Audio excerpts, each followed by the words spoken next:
Well, hello, sweetie darlings. Welcome to a brand new episode of Wednesday Night Kiki. I'm your host, Chris Avalon, and for the next, I don't know, hour, maybe hour and a half, we're going, I don't know, depending on how the situation goes and a lot of our topics. We're going to be talking about all the things that's been going on that's trending in pop culture and entertainment news. So, yes, it's going to be myself, Mr. EJ Parker. I'm going to introduce him in a second. And we have a very special guest tonight who goes by the name of Mixed by Maria, who's going to stop by and give us 3 DIY Valentine's Day tips for you and your loved ones. So y'all can just make this really quickly so y'all have something good to go with this coming Sunday, which is Valentine's Day. But then you can also incorporate it in your romantic life even after Valentine's Day, because quiet as it's kept, I don't think that you should just use one day out of the year to be romantical. You should always find ways to be romantical. So anyway, without further ado, let me bring him on in. He is the co-host of Host Chat Live every Saturday from 12 to 2 on All Digital Radio Network. And he also has DTA Podcast with Miss Suplex City Diva. Let's bring him on in. Mr. You know him because you've seen him co-host with me a couple of times on the show already. He also produces a lot of my shows that you see on Restream. Let's bring him on in. It's Mr. One and Only, Mr. EJ Parker.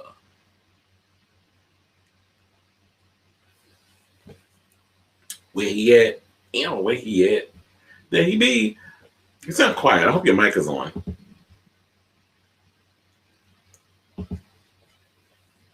Can you hear me, girl? Can you hear me, girl? Can you hear me now? Here. What is the tea? We are back for another episode of Wednesday Night Tea. Yeah, we're gonna be talking about the Super Bowl. We're gonna be about picking on the whole framing Britney Spears, which was definitely I gagged watching it. I mean, I remember be reminded of everything that I went through, like following Britney's career since the beginning and seeing where it all is. We're going to talk about that. We're also going to talk about how everybody's trying to cancel Diane Sawyer and Justin Timberlake over this stuff. Do they have a leg to stand on in regards of should Justin and should Diane Sawyer, should these people be blamed in the whole situation? And then also we have some exclusive tea on Nene Leakes getting dropped by every goddamn person that was working, repping her and stuff. So, I mean, I knew it was coming, but we're going to talk about all of this stuff.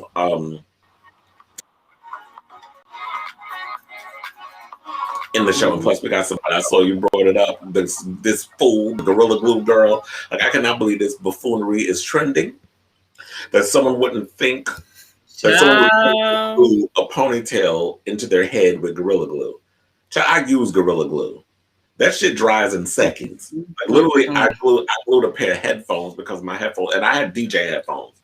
I glued them suckers together. I was like, oh, let me just adjust it just a little. The second you put that Gorilla Glue on, it's dry. I'm done. So I don't want to play this no more. Yeah. So nobody. It didn't say on the bottom not to use Gorilla Glue on skin and shit. Like, really? This is what we've come to. That we literally have to explain common damn sense on things.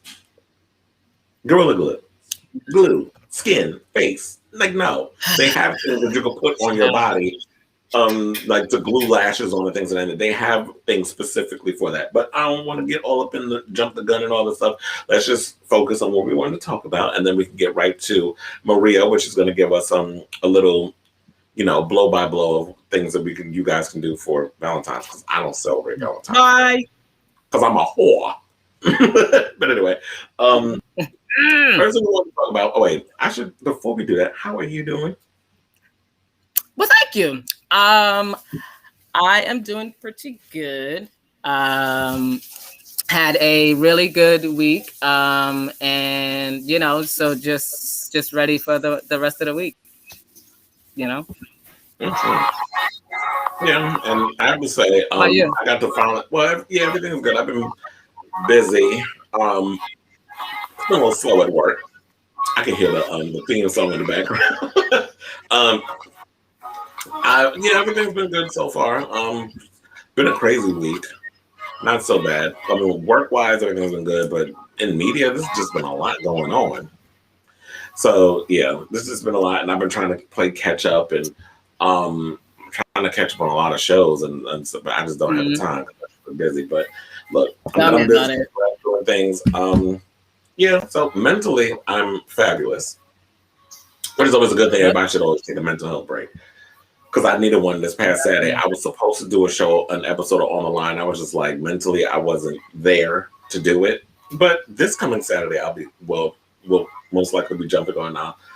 Put something together, depending if, we don't get to all the topics today and I don't get to all the topics on the podcast, and there's anything worth jumping on the line about, because, a lot of stuff is coming out. But yeah, so moving right along. So now that everything is copacetic and gravy and things, I just want to get to a couple of topics. So one thing I want to talk about is the Super Bowl. So the Super Bowl happened on Sunday. I did not get to see it because I was working. And number one, on the strength of the way they treated Colin Kaepernick and the fact of the matter, I'm sick of Tom Brady's Trump supporting ass. I don't support the NFL anymore. But the Super Bowl halftime, we could talk about that with the weekend. I will be honest, I just watched it today. I didn't have time. I kept forgetting about it. And then I was reading the comments online and that people were underwhelmed. And so I was like, let me just get around, because I know like pop culture, I need to talk about it. I need to jump on the line and talk about this whole situation. I was bored to death with that performance. You get an A for effort for trying to give us Michael Jackson light, which is what a lot of you new generation of pop stars keep giving me. Y'all want to emulate Michael Jackson and Prince, but none of y'all have the range. He wanted to basically was giving us the falsetto. I was just bored with the whole concept. I feel like on paper, The Weeknd is, or I'm gonna just call him Abel. That's his government name. That man from Canada. I feel like you are way more interesting there, like on paper, than you are on a stage. I'm bored with your stage performances. I didn't really care for the dancers jumping around with bandages all over your face. Like you were looking at the gifs that I've seen online where they were talking about like men in the closet, coming anonymously in people's apartments to like fucking raw. And I did love the memes and the gifs and stuff that was coming out with the band, him running through the maze, and I didn't get, it was just stupid to me. I did like the fact that, okay, it was interesting. He didn't do any costume changes, but he did stage changes. So the stage changed about 3 times in the 15 minutes they performed. Other than that, I was bored. I really felt like, but I kind of had this vibe from the beginning, because to me, The Weeknd has good songs. He's not interesting enough to captivate an audience and to keep everybody interested with a live performance. There's a lot of these guys. So I know a lot of people are like, they want Beyonce back, they want J-Lo back, they want Kate. We've seen them already. I think the real problem that we have is that we don't have an industry that nurtures talent anymore. Because when we were growing up, and we'll get into it when we talk about Britney, people that came up in my generation, the Britneys, the Brandys, the Beyoncés, the Pinks, all these girls, they went through training where when you went into a boot camp and you learned how to strengthen your vocals, and you learned how to do choreography and dance for hours on end. Like there was a real situation that was set up for a lot of these generations, and even back in the day with like the Diana Rosses and all them, they had things set up where these kids went through a boot camp. They're doing it now over in Korea with the whole K-pop movement. Let me start out with the travesties of how they treat those kids over there and how they're still trying to pay off the money that they put into becoming a pop star. Some of them make it, some of them don't. But having that whole thing set up, it made it more interesting that way. This generation, they just like throw your ass out in the street, be like, good luck, and don't fuck it up. Like, it just literally gives you that vibe. These new generation of kids, you're horrible on stage with their performances. You can barely hold a goddamn note to save your life. And y'all, and the new kids that are watching this, yes, like, what are y'all guessing for? Like, this shit is mediocre at best. We've watched enough of these American Music Awards, the Billboard Awards, the LMNOP Awards, the VH1 Awards, the what is it, the MTV VMAs, and all the ones with letters and acronyms. We watch all these shows and we're so bored with a lot of these performances because none of them give it. This Camilla Caborian bitch, she gives me nothing. Dua Lipa finally got some sense and learned how to do a damn two-step, even though I do love her new album. No shade, but I'm just saying she finally learned how to do a two-step and give us a goddamn good stage performance. But if the pinnacle is always going to be Beyonce and the Madonnas and people that have been around for over 20 years, then you kind of have to look at the new generation as like, is this what we have to look forward? Is this the future of pop? So I'm done with my rant. I don't know if you want to give your opinion about this whole thing. And you know what? And I'm trying to say this. Men, pop stars, y'all are fucking boring. Y'all are. Y'all don't give me nothing when I watch y'all on television. I'm bored to death. You gives me what I need because he's a good stage performer. Chris Brown, all he does is hop around this damn stage like, you know, the cocaine's about to wear down. And whatever else drugs he got up in his system. The Trey Songz boards, like there's just so many, a list of guys, like a lot of you male artists don't give me what a lot of the girls do. I think that's probably why we love the women pop stars more, because they give more. But anyway, I'm finally done. What do you think on, what did you think of the whole Super Bowl situation? Well, interesting. Well, first of all, I only saw the halftime, first of all, like everyone else. Yeah, that's all I was. Yeah. I enjoyed it thoroughly. You know, for what it was. I mean, I knew it was going to be what it was. The weekend is just, you know, at this point, I guess he's manufactured, you know, via the lady. He does, you know, his own thing, and that's what he does. I mean, people were expecting surprises. I was expecting really much. You know, I liked their weekend before he became this big pop star. Like, let's just say that. You know, I like his sound before he got signed by Warner Brothers. Now he's just kind of picking up where some of the great, you know, synth poppers, you know, he's taking it down and kind of making it current. So, but I love synth pop, but I just feel like that's synth pop for straight people. Exactly. No, you're right. I just, you know, it was what it was, you know, and I hope he got his money well spent, because, you know, according to reports, he paid his own pocket. So if that's what you wanted, all right at it, and clearly he did. So and you know what confused me about the whole situation? Because they did say that he paid money out of his pocket, but I thought, because I heard in reports that he was doing it was going to be extra long, like it wasn't going to be a 15-minute set, that it was going to be close to 30 minutes. So I don't know what happened to it, because I looked at it, it was like the performance was 15 minutes. Right. Yeah, you know, like I said, someone better, but we got what we got, you know. Who do you think would have been a better choice? I mean, if anybody, I was watching. I mean, we've honestly, if we're gonna stay in the pop era, the pop realm, right now, currently, and because she's charting so much, I would say I would have liked to see what Dua Lipa could do. You know, she's very affluent up there now, you know, with her pop realm, and I think to see what she could do at a Super Bowl, a lot of young mixed talent. You know, she just I think she just did something with Ariana Grande.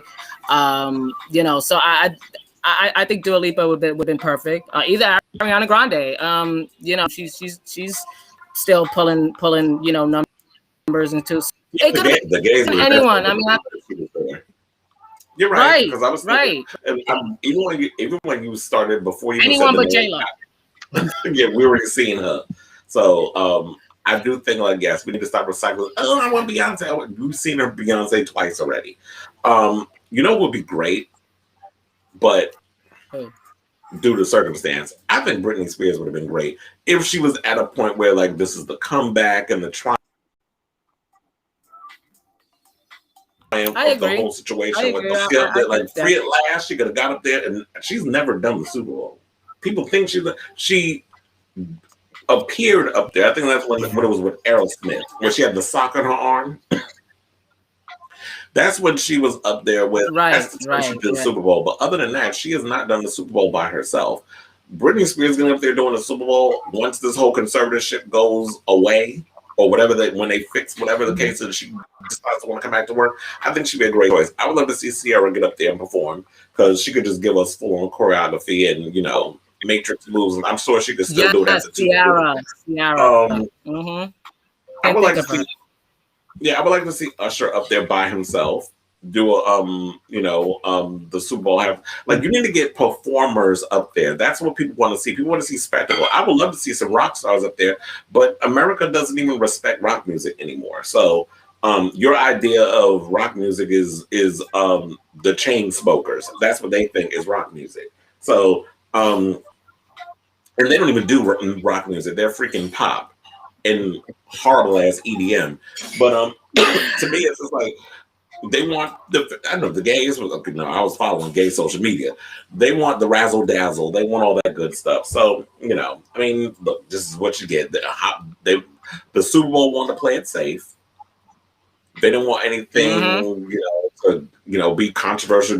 Janet and the Titty and so many other things that happened in the past. They don't want nothing. We got to be conservative still, conservative America, conservative media. Even though the media is supposed to be liberal, but they act more conservative than anything. But yeah, that's all I got to say on that. We can move on. One of the things before we go to commercial break, I do want to bring up this. I mean, I don't care who won or lost, but I did hear their ratings was 96.4 million people tuned into the Super Bowl, and so they didn't hit 100 million people. But the Rock and Roll Hall of Fame has announced its nominees for induction today, and the full list happens to be, and I actually am here for these names, child, but let me get to it. So Mary J. Blige, Kate Bush, Devo, Foo Fighters, The Go-Go's, Iron Maiden, Jay-Z, Shaka Khan, Carole King, Fela Kuti, who, if y'all know, Beyonce used some of the music on that Black is King documentary. LL Cool J, The New York Dolls, Rage Against the Machine, Todd Rundgren, Tina Turner, and Dionne Warwick. So I'm living for these names. Speaking of which, in case y'all don't know, Tina Turner does have a documentary coming out on HBO and HBO Max next month. I don't have the exact date. I'll probably bring this up a lot more off the top of my head. I'll probably bring it up on my podcast on Saturday. But yes, Tina Turner has a documentary. They said it's going to be rare interviews. She's going to actually be interviewed, and it's going to be never before seen footage and a whole bunch of other stuff. And I think I've never been this more excited about Tina Turner since What's Love Got to Do with It. So I'm excited to see this Tina Turner documentary. So many people have been influenced by her, including your faves like Beyonce and things of that nature. So a documentary following Tina Turner or giving us the life of Tina because she is such an icon and people need to know who she is, including this new generation. So yes, I'm excited for this. And what we're going to do right now, unless EJ Darling, you want to come in and add your 2 cents on the list of people or situations.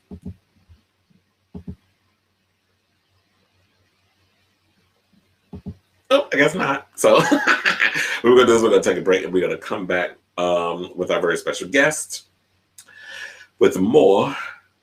So don't go away. We'll be right back with more Wednesday Night Kiki. Commercial. Commercial.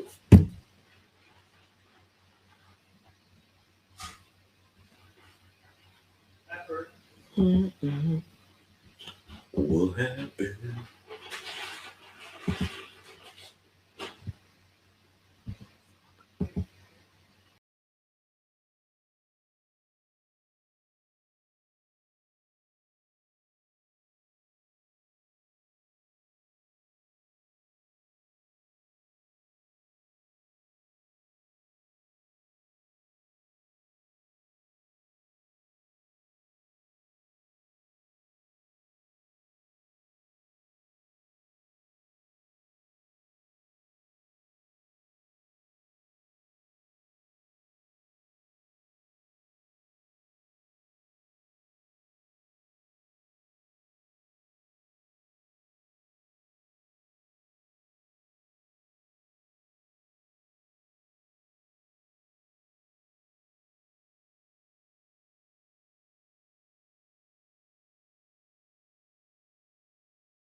So she's alleging that she says Maluma fell very much in love with Jennifer Lopez, saying that he's drawn to her because she's a 51-year-old woman. Does she remind him of his mother of some sort? Because, you know, J-Lo was that age. Not only that, but Moni claims Lopez is just as into Maluma. In fact, they're having a secret affair. I really see that they've had a sexual relationship, adding that the pair talks about their deep love for one another all the time on the phone and on WhatsApp. But she didn't stop there. Moni also alleged that in addition to being obsessed with J-Lo, Maluma was also sexually attracted to both men. And always loved about makeup artists, particularly, or people that work behind the scenes, whether it's hair, makeup, or even in any profession. When you work with celebrities, you get all the good tea from them as well, because they will dish it to you. I know, because I've been on many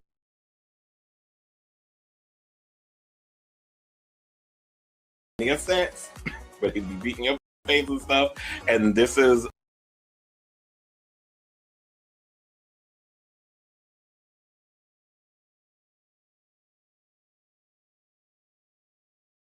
I'll ask you any of that because we don't want to be that messy. But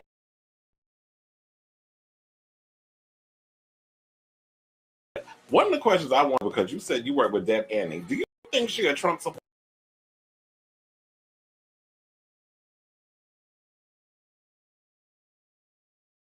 Because that's the storyline they trying to run up hip hop.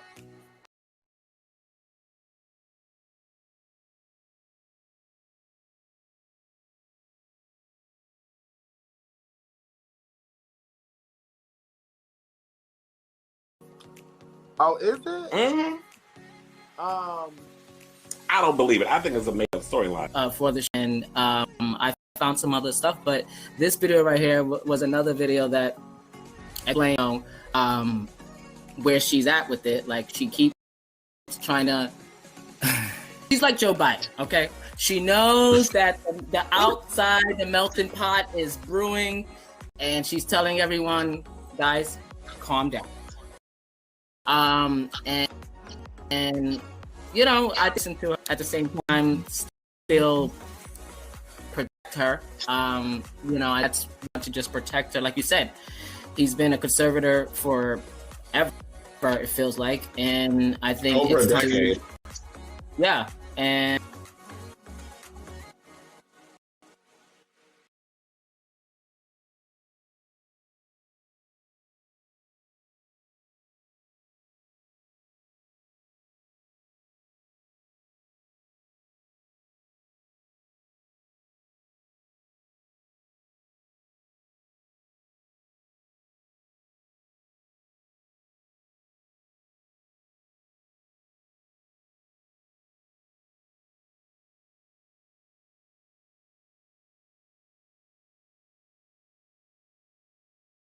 what I need you to do is swallow and no spit. Bark, chicken, bark.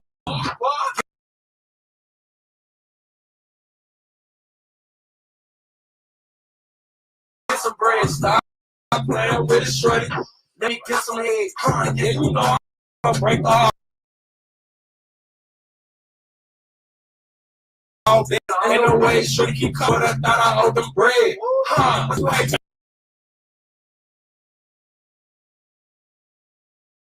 My damn shit wanna do. They already know they owe you. What I wanna do is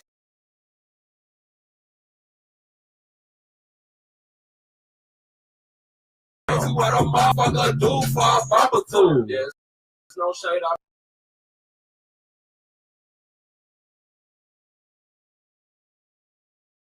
probably still fuck even if I don't fuck with you. Oh, splash, baby. Still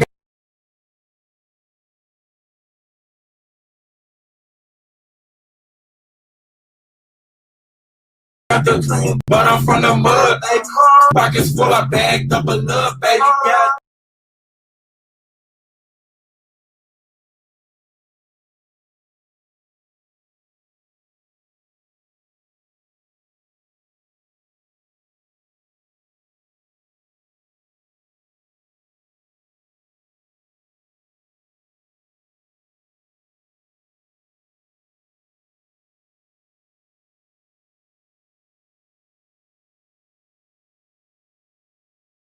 Do this Pop her down, put this money in, baby. Show me back.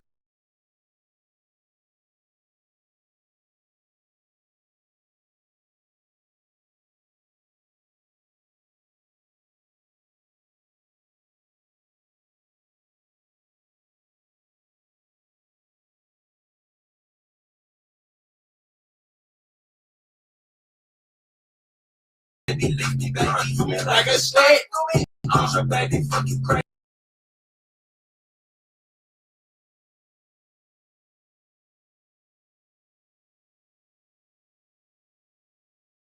Yeah, I like it, y'all. I got me feeling nice, but I'm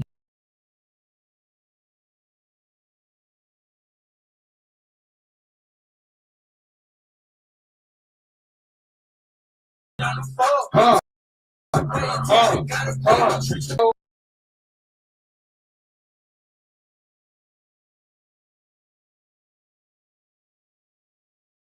Yeah.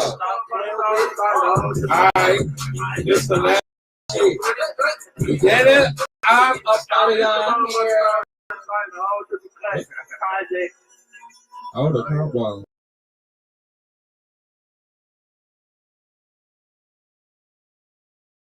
This my last shit, y'all. Real nice. Rocking with y'all. Fucking with y'all. Being with y'all. Cause this was my pre-game. And now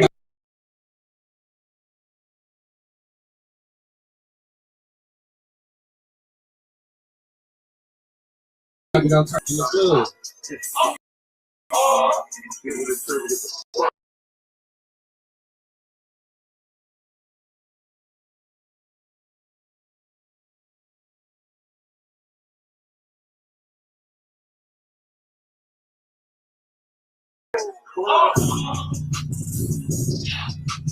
I'ma show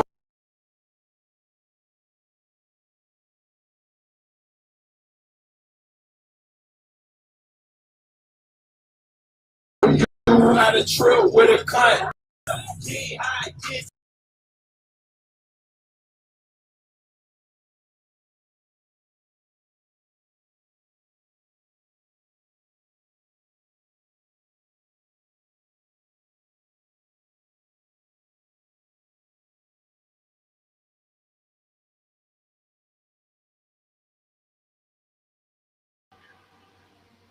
Well, hi everybody. Welcome back for that very long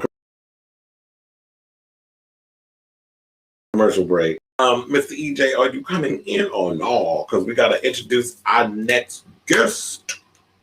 So I hope everybody is ready to bring on the one and only Mix by Maria, who is a culinary connoisseur. She's gonna give us 3 DIY Valentine's Day tips on what you guys can do for this coming Valentine's. So instead of buying that damn candy and shit from your local pharmacy, y'all can actually get some things and put it together. It's gonna be real simple, real easy, because I know everybody's not a culinary genius or can put things together, but it's just something simple that you all can do to show your Valentines that you care and that you put some effort into the this very special day that has been turned into a big old holiday of sorts. I don't know, but Americans in tradition. So, ladies and gentlemen, without further ado, let's take a look at this and bring in Miss Mix by Maria. Oh, wrong one. Live. We're live. Yeah, We're live. The weekend ain't making no chocolates. Clearly. But I'm about to.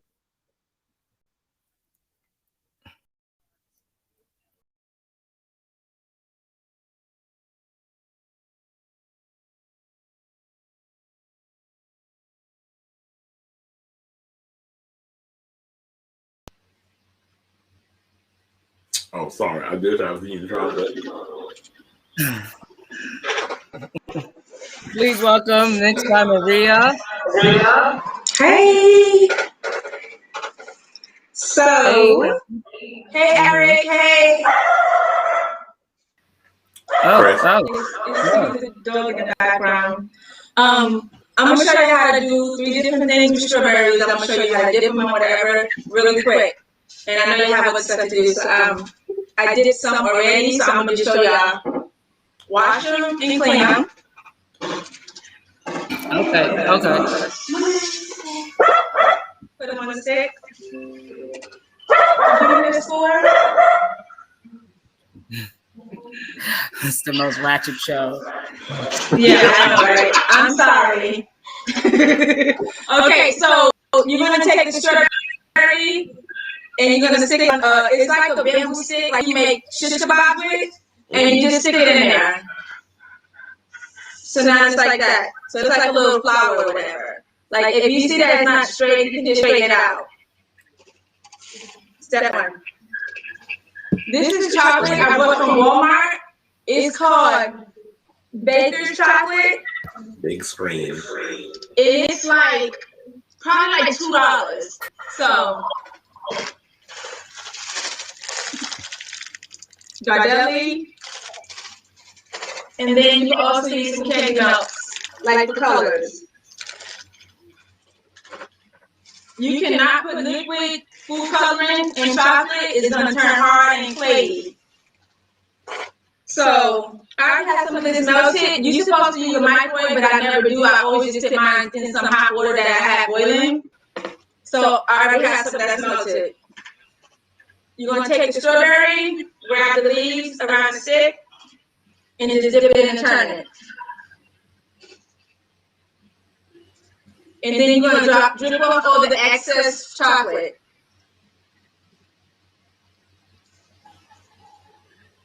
When you do it like this, it prevents coasters. If you want to know what that is, that's if you ever seen a dip chocolate and has that flat piece on the bottom. Yeah, it's called the coaster. So I'm not saying I overdo it like that, but for this, what I'm going to show you, I do it like that. And you dip it for a while, and then you just turn it and shake it so you have that line in it. And then I have this styrofoam board that I use for all my strawberries. You just and let it dry. Or if you want to decorate it, like if you put in something like sand and sugar on it, which is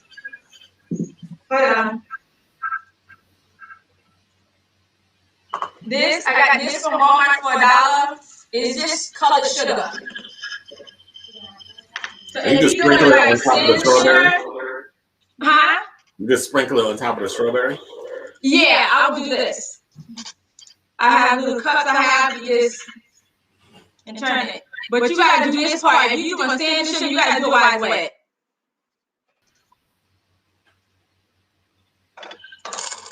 And stick it in your styrofoam and let it dry. Okay. Again, like I said, I just wanted to show you the technique. You can do that with this chocolate. You can do that with candy melts. If you find that the chocolate is not thin enough, you use some shortening, like a little, like a half a teaspoon, and it thins it out. So first thing I'm gonna show you.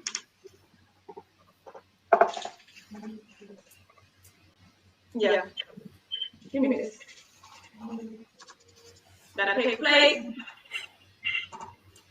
Got some strawberries already dipped. I have some melted white chocolate. And just to put lines, look, it's already thin. Can you see me close enough? Yeah, we can see. Okay, so once it's like that, you just gonna swirl it over the strawberries. And then it's gonna make lines. Again, you can use your sand and sugar.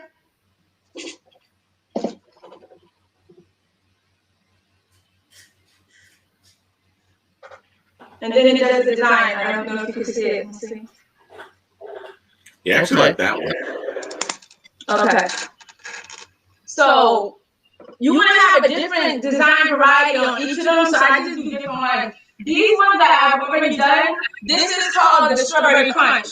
And if you guys remember the ice cream back in the day that had like it was like strawberry clear or chocolate clear. That's this crumbs. You make it out. That's another show. It takes a while to make this because you make it with vanilla pudding and strawberry pudding and it's butter and it's bacon and So I just made it ahead of time, but if you could just see it, it looks like it's the stuff that used to be on the ice cream. Another thing you could do is give me these ones. I have these sprinkles also. They look hard. I also bought them from Walmart. They're like $1.50. So Okay. the same chocolate. I'm gonna do the same little design, like swirl it and get enough on there. And then I'm gonna just take some of these and just sprinkle it on the side. So it just looks like, let me see if I can get it on the camera, like that. You can just try different designs you want. You can just leave them plain. I have a lot that I did over here that's just plain. And now I'm going to just sit these to the side so they dry. Right. And I'm going to start with, give me this box. Okay. I'm going to clean this up, move this out of the way. All the rest of the strawberries that I need for this stuff is already good. I just want to get straight to the point. Like, after this, pass me this one. Let me sit down. Okay, so all this stuff I bought from Dollar Tree. Oh, I love Dollar Tree. This is hard. I already have some open. I bought this from Dollar Tree. And then also have my Walmart. These shish kebab sticks is what I bought from Walmart. They're like $1.50. This is what I use to stick the strawberries on. You just stick it in the strawberries. This is it's like the tutu material. So I already pre-cut them. And this is also from Michael's, but it's also like $2. So none of this stuff costs a lot of money, but you can put it together and make it look really nice. Also, I have this styrofoam thing. It's probably like $2 too. Or you can buy it from Dollar Tree. It's just a styrofoam ball. What I'm gonna do is take my glue gun. You can also buy glue sticks from Dollar Tree also. I'm just gonna put some glue in there. Just enough so this is stick. And I'm gonna try to move fast because I know I got stuff to do. So it's gonna be stuck. I bought tissue paper. I'm gonna take a piece of tissue paper because you see it in it, it's green. But look, you take a piece of tissue paper and you stick it on the sides. Spatula, stick it on the sides.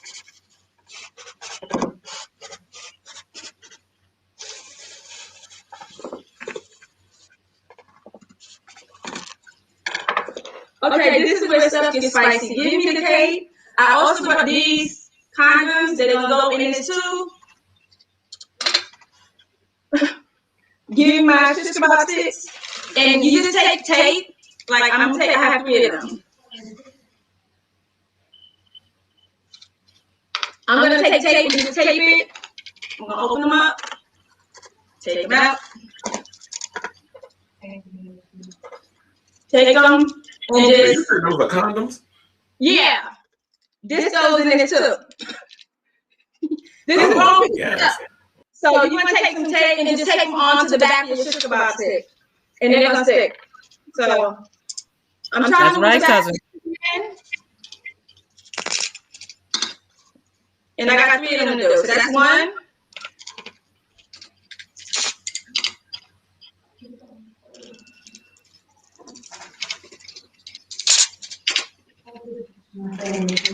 Two, and then there's 1 more. I want to be able to do everything I'm trying to do. 2 and 3. Okay. And then I start arranging the strawberries in the box. So I'm gonna do 3 big ones in the back. Do different designs. Mind you, some of them, well, most of them, they was already dipped. I'm gonna do them this way because this is my back and your front. So I'm gonna do them this way then, so I can see them. And then I'm just gonna take some of this, move this out of the way, y'all. These things right here, stick two on the side.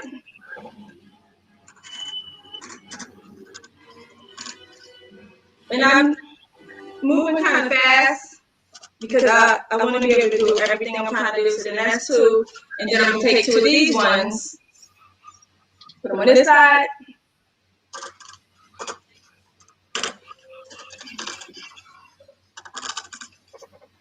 I'm going to stand up so I can grab more strawberries. And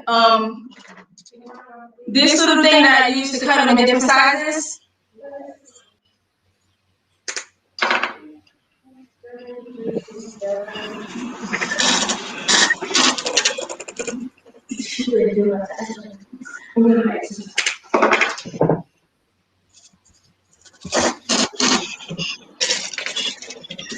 You can just cut these, like the different sizes, whatever one you want. You just arrange it whichever way you want it.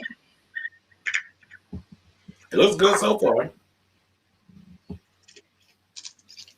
And this is the what you see is the back of it. Once I turn it around, so I know it's like, what in the world?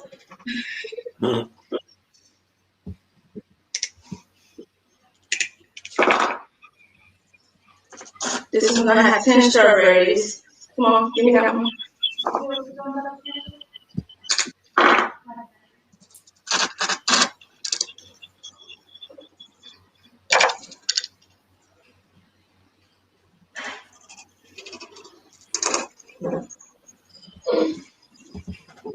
Give me this one, that strawberry. Yeah, and then the next one and the next one. 8. I'm still here, y'all. You just arrange them. That's what I'm doing, is arranging them in the box. Okay. That's it. You can put as much. You can put up to like 20 strawberries in here. It's just all up to what you want to do. So I'm gonna add this right here. Another strawberry right here. There you go. Put that in there. You can add, these are all the liquor bottles I brought from the store. You can put these on 2 swords and also stick that in there, but I'm not gonna do that. I'm gonna show you how to do the 2-2. Just like finish it off. You're gonna take the sword and you're just gonna put it in there and push it down with this. Right here. And you do that all the way around until it's full and it looks like a little flowers. What would it be? You just stick it in there.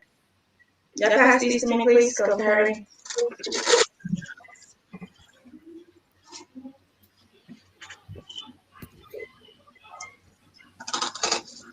So if you can't see what I'm doing, I'm taking this, the 2-2. You could just cut them in little squares. You could get this from any craft store. You could get them from Walmart. So I'm taking it and taking the sword and then using the sword to push it down into the styrofoam. So it can cover the green foam and the white tissue paper. Okay. And I'm gonna hurry up and do that because there's something else I really want to get to.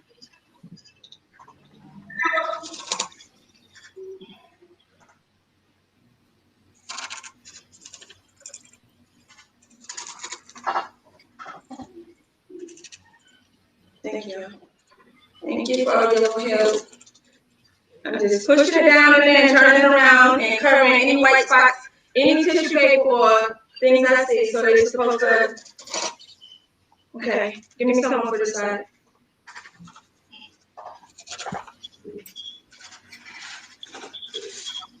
All right. So now I'm gonna move it up to the camera. That looks really good. So it's and for this you would use they sell like shrink wrap that you covered up, put like maybe bowls or ribbons or whatever on it to finish it off. So everybody see that? Yes. It was simple. It was quick. Okay. Take it up. The next thing I wanted to do was Again, I bought this box from Dollar Tree, and it's empty. Clean that up, clean that. I bought this red paper from Dollar Tree, which I already have some that's already shredded. Yeah, I have some that's already open. So I'm gonna just take the red paper that I bought from Dollar Tree, the little shredded paper, and I'm gonna put some in here. You know, the cups that goes this, the little cupcake cups. So it should just look like this. These little dollar cups from Dollar Tree, little cupcake cups. All this little bottles of liquor I just got from the liquor store. I don't know what y'all drink, but can they see them? Yeah, I drink everything.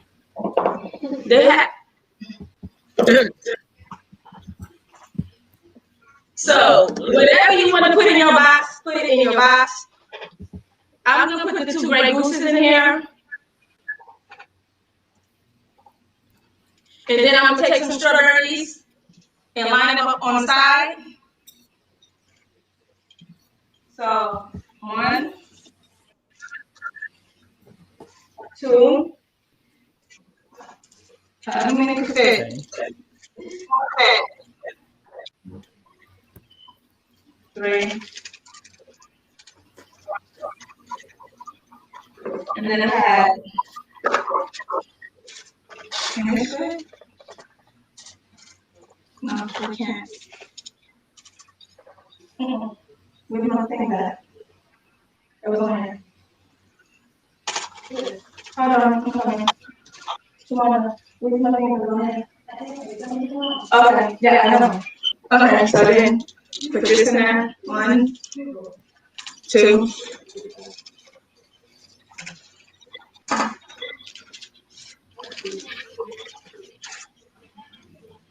I don't know if you guys can see this one. Yep. So it's liquor, it's strawberries, it's little action up in there. Look, whatever you want to put in your box, but it all just like this was $1. These little things was $1, so that's $3. The paper was $1, that's $4. So altogether, it takes like $10 to make this box, but it's really cute once you close it up. And I would just like tie some ribbon on it. Okay. How much time I got,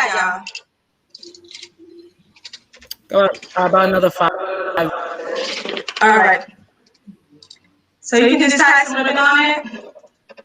Let me see this.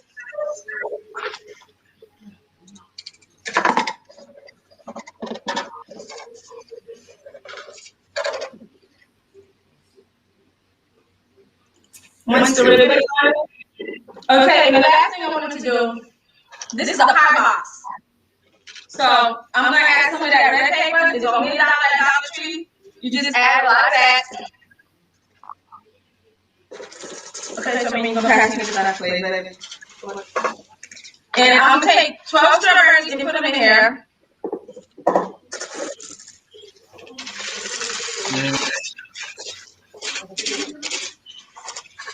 So you're gonna fill the box up with that stuff, and then I'm gonna take some strawberries.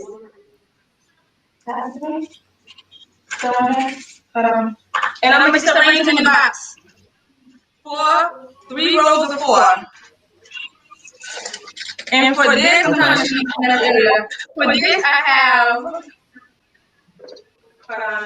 I'm coming back. This other one. This other one. This other 3. 1, 2, 3.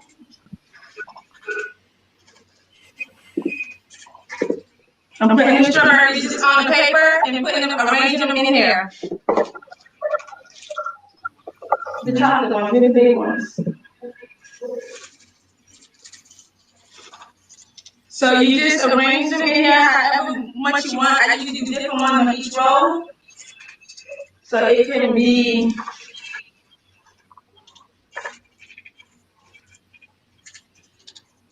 an assortment of different strawberries. Okay, and then I need 4 more. For this, I bought some candy Just any, you just look, throw some shit in there. I bought some candy. It's liquor bottles, so I'm gonna pick some liquor to throw in there. Number two. You show the candy again. This is Laffy Tap. No, this is Airheads. And then I also had some blow pops. Look, if you know, you know. Yeah. You know. I need one more strawberry. I'm actually having a really good time doing it. I'm sorry it's taking so long, but now I got 4 strawberries in there. I'm gonna take 2 bottles of. I chose the pink Whitney. I'm gonna just sit them in there somewhere. Put my little Playboy condoms in there somewhere. My blow pops.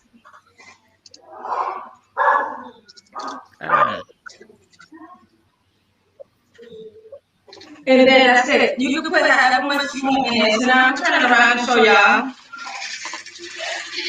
It's just a quick box. Let me see if I can put it up to the camera without it falling.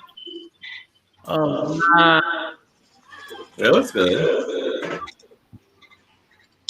So it's like, and some stuff like a lot of people that order the Valentine's, they like, oh, I don't want this, I don't want that.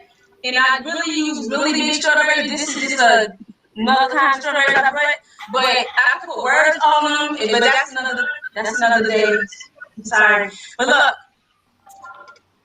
you can move the liquor around, you can move the strawberries around, you can put however much liquor you want, and same thing.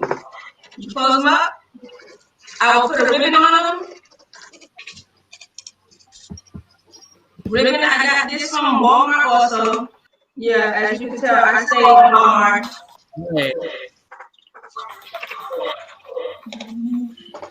You put a ribbon on them and then just, that's it. You be done.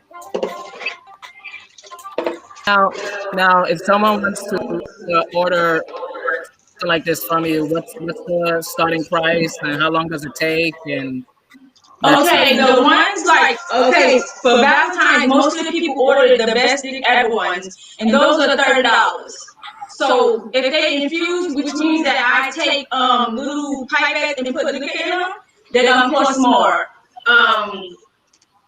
Somebody ordered a strawberry towel from me for Valentine's Day in an initial letter. The strawberry towel is $80 in a letter, which is an initial with an S. I put the strawberries in it, like the one you see on my page is a D, and that is $35. So this little box right here that I showed you, this is probably like $10. It only has 3 strawberries in it and 2 liquor bottles. So I will sell this for like $10.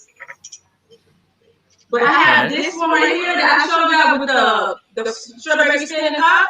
That's like $30. And I usually have like 10 strawberries in it. And these bottles, like, let me show you what I'm talking about. You can take 2 of these and you will tape it onto the bottle, and then you also stick this. So it'll be like this. You will stick this in the thing too. So you can do whatever you want to with it. Candy, blow pop, whatever. With this, I'll usually add a bow. So it could be using presentation, and I have stickers that I stick on here that has like, it says made fresh by me. But other than that, yeah, it's different prices. Different stuff with different prices. But a lot of my stuff is on my page, mix_by_Maria. And that is my time. That is my time for well, yeah, we're definitely gonna put that up for you. Yeah, well, if you have questions, Mia text me and said stop screaming. I'm screaming. I'm just trying to make sure everybody hear me. So you're screaming. You got some good volume. On TV, you're always supposed to project your voice, so you're doing good. And all of this is really awesome. I hope everybody learned a little something. If anything, y'all can go back and watch the video. It'll be up on our YouTube channel and all that stuff. So thank you, Maria, for taking the time out to put this thing together and give everybody some tips on how to put together something awesome for Valentine's Day. You are welcome. I enjoyed being on the show. Yes, and you know, I love food. I like cheese, so you're not going to go out and break the bank making all this stuff. So that's always good. So it shows that you guys put in the effort to create all this. So yes, Yeah, thanks again, I thank you, mean, Maria. it's a lot of most of this stuff comes from Dollar Tree. You can find it at Michael's. You can order it off Amazon. A lot of the candy, the decorations, all this is Dollar Tree. You just, I feel like it's better to get something sentimental than to say that I have something that somebody else has that we just all bought it from Walmart or cakes or whatever. Add this, some balloons or whatever you like to do, a bottle of champagne, look, do whatever you want to. But it's just affordable to make, and I think your loved one or your boo or whoever will appreciate that more than you buying that little nasty little chocolate heart from Walmart with the nasty mystery candy in it. But yeah, I mean, like it's like I said, all this stuff is really affordable, and you can just buy go to Dollar Tree and put the stuff together and make it look real nice. Whatever you like, put it in the box. Mm-hmm. Absolutely. Absolutely. Well, once again, thank you so much. And those that know we are related. And I want to thank for coming on here. I want to have everyone get a chance to see your many talents. People that want to follow her, you can follow her there at mix_by_Maria on TikTok and Instagram. You can DM her for any special treats or anything like that, any more tips. We're going to bring her back on here with more of this. And coming up next, Nick Stories. Thank you, cousin. You're welcome. Yeah, we got trending stories and all that good stuff coming up after we take this little short break for tonight's episode of Wednesday Night Kiki. So yeah, we're gonna talk about Britney, we're gonna talk about Nene Leakes, and a whole lot more. So don't go anywhere. Oh yeah, we're gonna talk about Clifford and his wife Tamika too. So yeah, we're gonna talk about them messes. We'll I'm done. We'll be right back.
This is for faggot.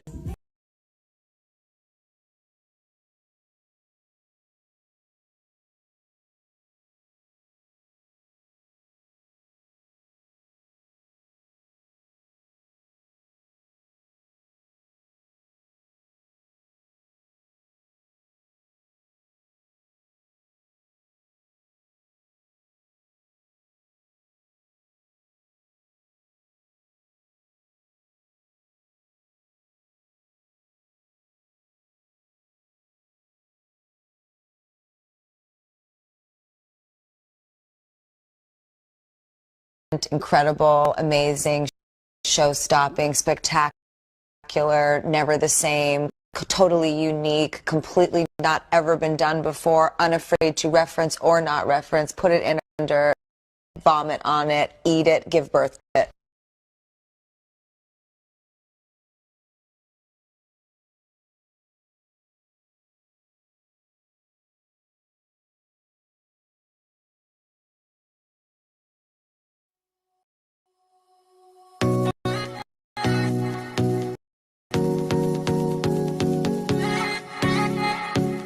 for the show, and I found some other stuff. But this video right here was another video that, you know, where she's at with it. Like, she keeps trying to. She's like Joe Biden. Okay, she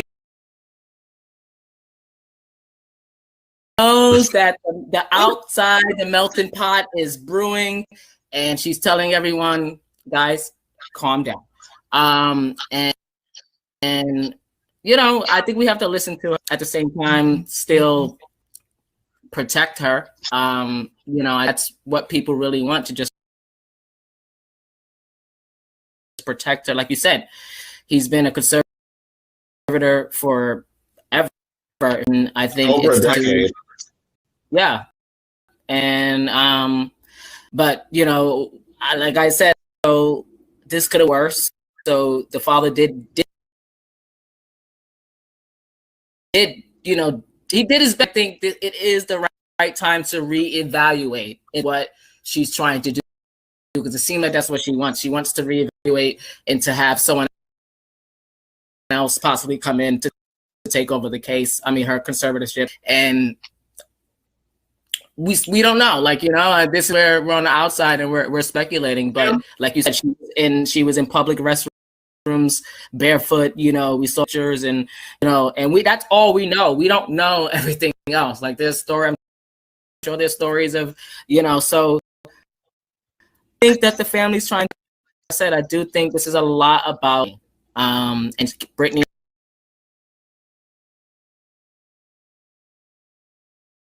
Exactly. Is trying to keep the peace, and the fans She's a cash. I mean, no shade, but she is a cash cow. And a lot of times when a lot of parents invest in their children becoming famous from the age of 4 on up, and that's all they know, and the child literally becomes the breadwinner, and y'all are living off of the child's income. We've seen this story play out time and time again, up, down, and sideways. And we don't know what it is. You know, I mean, I would read stories about how Brittany would have issues with, she was fighting with her mother and then her father, and you know, going through all this other stuff. And I understand her siblings are even taking part in her whole conservatorship, and so including her sister. So I don't know what's going on. We really don't know what's going on. I don't know. We already know this is an ugly business. The record industry are a bunch of goddamn vultures. They're going to try to make as much money off this girl as they can. And she probably feels like the only way she can control the narrative is by refusing to perform. She's not going to perform. She's not going to put out any music videos. She's not going to put out a record. But quiet as is kept, Brittany, even when Brittany was performing, she wasn't really given real performances. Like, she wasn't giving us those iconic moments like her with the snake around her neck during I'm a Slave for You, back when she was at the VMAs. So we've had many iconic moments from Brittany, or, you know, the Oops, I Did Again, where she away the flesh colored pants and all this stuff. Like, Brittany has had many iconics, but after 2006, I haven't seen that in Brittany. Something's going on, and I hope that the girl gets needs. And I guess they're seeing something we're not, because if she's losing the battle, it kind of makes you wonder, that is it that we don't know that's going on, that they said, like, okay, she is not. We're not voting in her favor. So there's got to be something that's going on. We got to look at it from that standpoint as well. We can't be like, oh, she's dumb, and all this other stuff. You got someone here who says that she burnt down a whole gym. She just ain't right. Own a house. I mean, that's true. I shouldn't laugh, but what happened? So I got this video here that I found on Free Britney hashtag. You guys can check it out on social, and this is out the courthouse yesterday.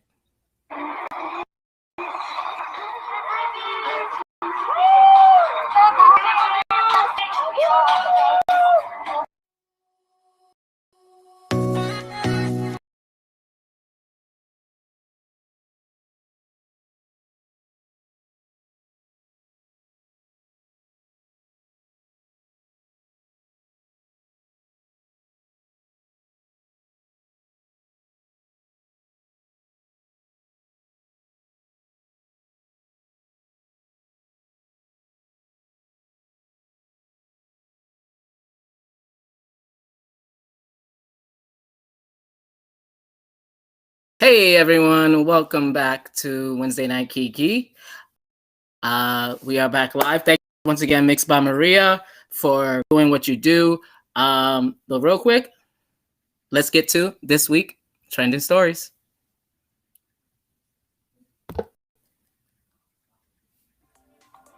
Slow News Week. Never. Here are the most trending stories of the week. Up first, we have the Framing Britney Spears documentary. The many highs and lows of one of the biggest pop icons of the past 2 decades. And we see you, Justin Timberlake. The hashtag Free Britney pitchforks are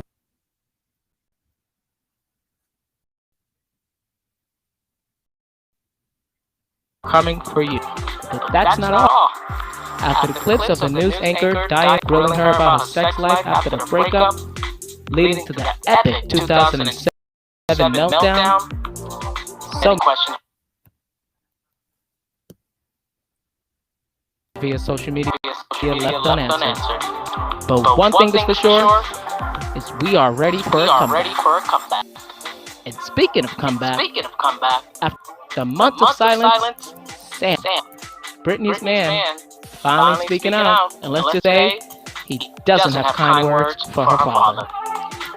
And what does Perez Hilton have to do?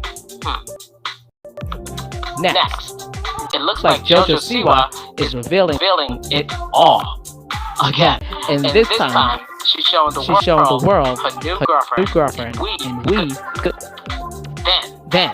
With all the news surrounding hip-hop artist T.I. and his wife Tiny Harris about their sexual escapades and assault allegations from multiple victims are coming to light. We have the latest. The results are in. And guess who's on American Idol? No. Your eyes are not fooling you. That's Claudia Conway, daughter of Kelly and Conway. But what does Katie or Ryan think of this? And is this a one-off? We'll figure it out. Plus, what would you do if a stranger was in your house? And no, I ain't talking about Tamia. Well, television icon Suzanne Summers with her husband when she had to face an intruder while she was streaming live. Just wow. And finally, we discussed the mess that happened this past week on The View with Van Jones, and boys, he triggered and pleading his case on some dragged for having no type of integrity. Just shameful. But good television. Well, until next week.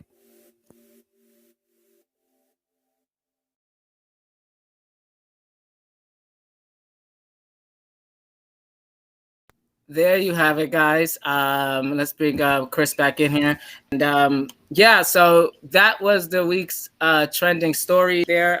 Chris, what the hell do you think? And I apologize real quick for people listening live. There were some feedback issues. We are a live show, so Yeah. Go ahead, Chris.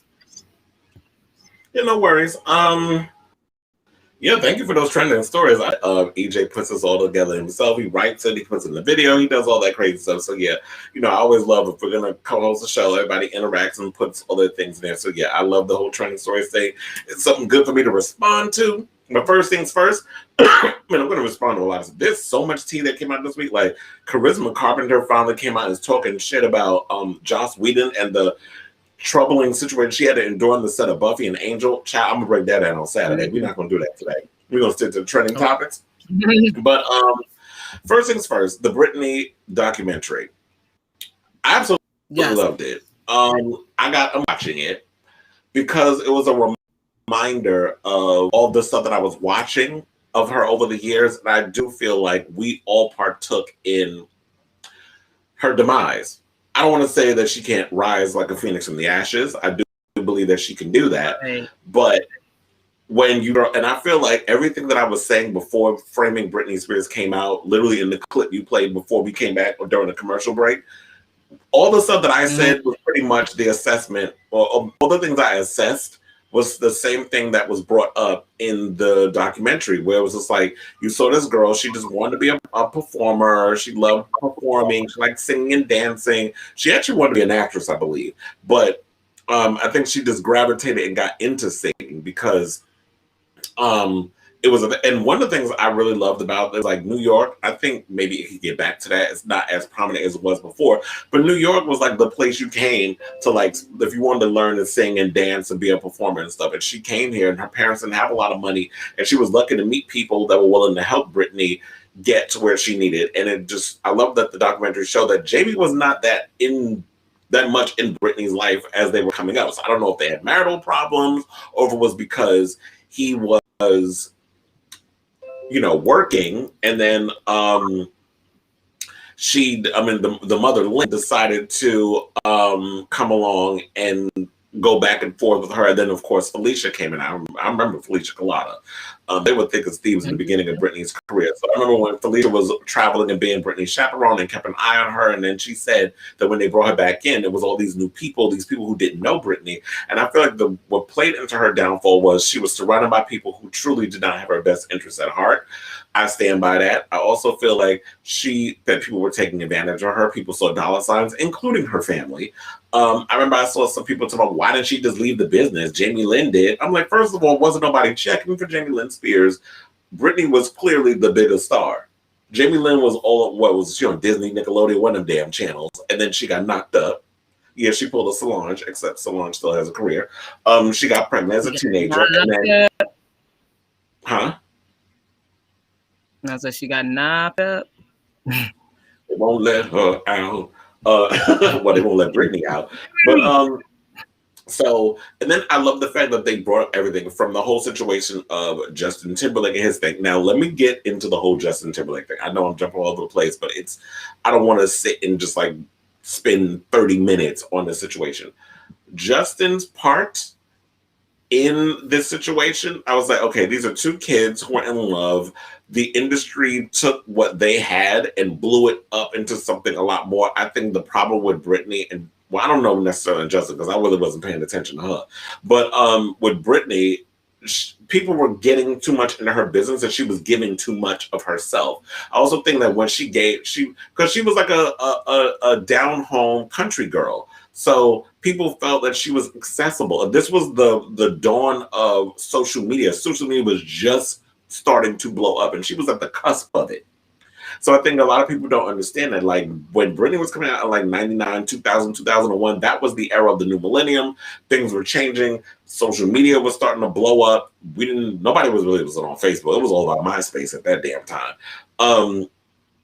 And the internet was starting to become a thing. And then, of course, you know, I was blogging, Perez Hilton was coming up, and a lot of people played into this salivation of wanting more from her and him. And then whatever happened in the relationship, you know, the allegations of she cheated on him with Wade Robson, who, you know, has his own issues with trying to steal from the Michael Jackson estate and trying to get money, saying that Michael molested him.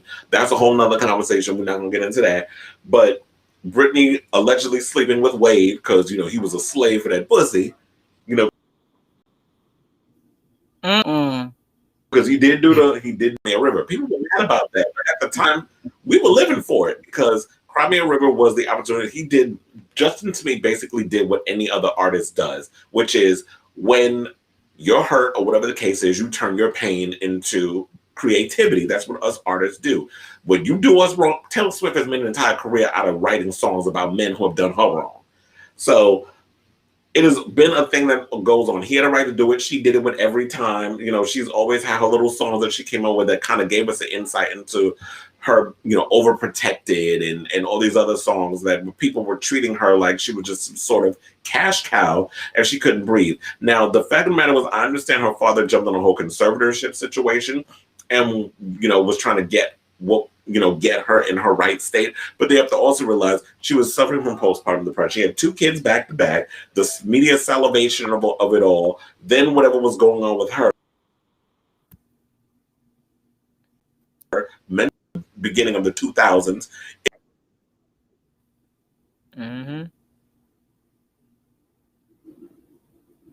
with it. You know, her mother about it. But so why that nobody wants to jump in with this way, right? It's not going to get her to figure out what the hell and get her. So to this conservative almost 15 years, at this point is taking the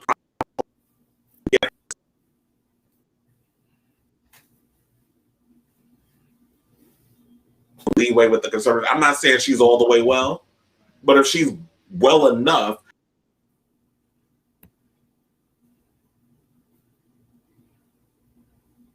documentary is allowing.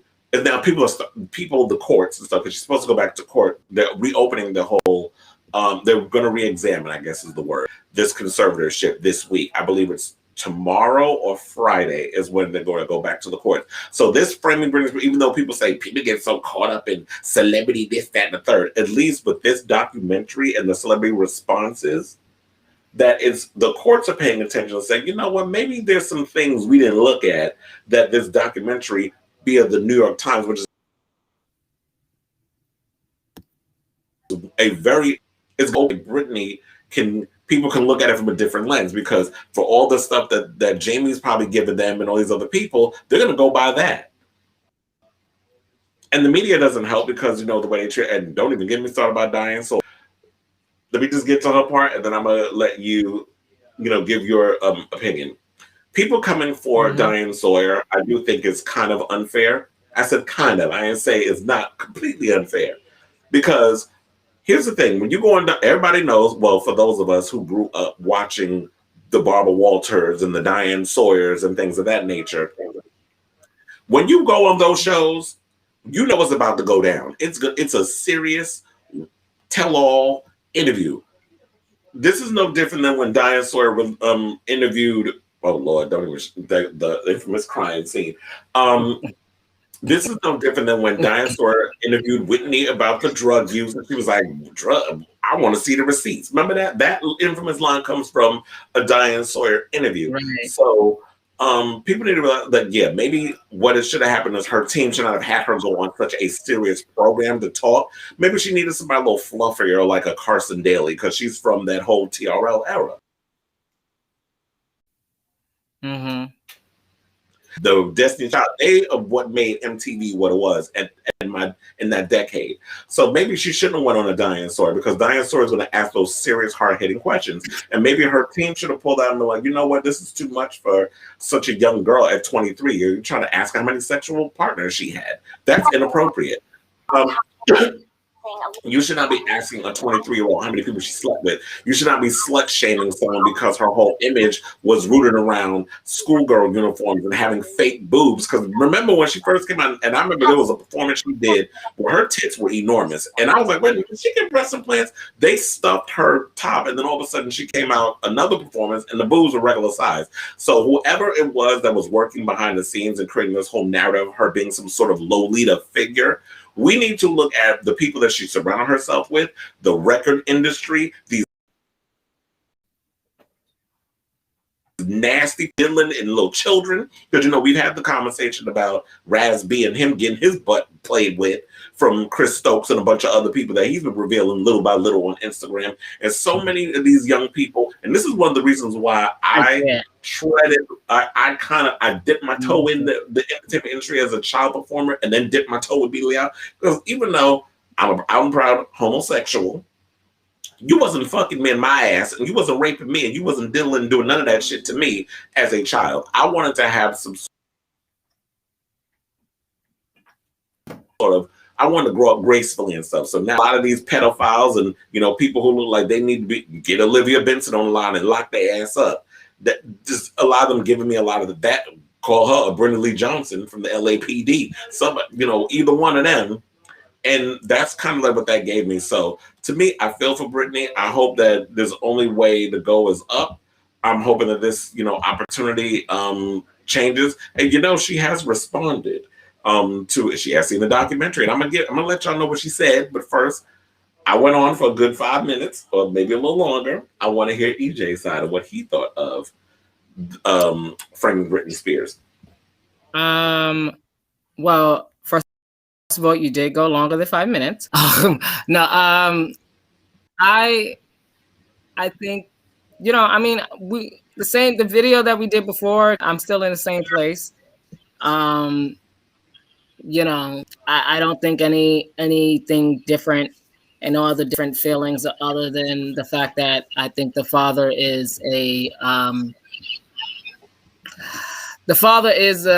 mischievous one. I think he has a lot of things that he's hiding. And clearly she is cognitive to make her own decision. Clearly he doesn't want her to. And clearly she wants someone else to handle that for her. So there's a lot of unanswered questions, like I said in the trending stories clip there. And, so I just want to free Britney. Like, she needs to be doing her own thing. I mean, there are people who are mentally ill that are walking around this earth well, specifically in America, that have, freedom and rights and stuff that no one seems to be taking over conservative. And I know I'm in conservatorships, and I know that that's, specific types of families and dynamics for those type of things. Again, is it really? I mean, because anyone could be under conservatorship. It's just somebody got to have the power and resources to make that happen. And the sad reality is that she may never be freed from this, because according to, people like Sonny Hostin and stuff, like saying in that past week that it may never be overturned. There was never in history no precedent of the legality when it comes to conservatorships being overturned ever in the history of law. So I don't know how accurate that is, but I'm taking Sonny's word with it. And are you saying the conservatorship is going to last forever? Once then, and that's why it's just something that the judge take very serious. Like, it's not something like, oh, okay, it's not like child support or something. Like, even child support or shall I say, let me step it further to like custody. Like, it's different than even that. Like, this is you saying in a country that's based on freedom, rights, liberty, all that stuff, that this person, Britney Jean Spears, can no longer have right to live. Basically, she has to live through the words and actions of someone else, like whatever she needs. That's basically what it is regarding her finances. And then there was other like reports that came out about let me find it if I can find it here. Page six revealed that back in what it says right here, the father, page 6 says here, the father, he was upset and basically he punished Britney for 3 weeks for going out. This is later evidence that came out that he punished her for 3 weeks for going out with her friends on a social distance beach walk. And the father, this is recent. This is recent. It just came out. The father punished Britney Spears, an almost 40-year-old woman. He punished her. That's what I was about to say. Wait a minute. She's a grown-ass woman. She's about to be 40 in December. So, I wish a motherfucker thank would. You. So get into the mentality on why she wants to be free. Like, so she can't go out with her friends. He's manipulative. He's in her ear, saying things to her. We know she has a mental illness. Someone with mental illness can be manipulated. It's easy, someone to tap into your emotions. This is her father. He knows her frequencies. Like, he knows that. Like, so we just got to be real with what's going on. This man was absent until she became famous, which means what?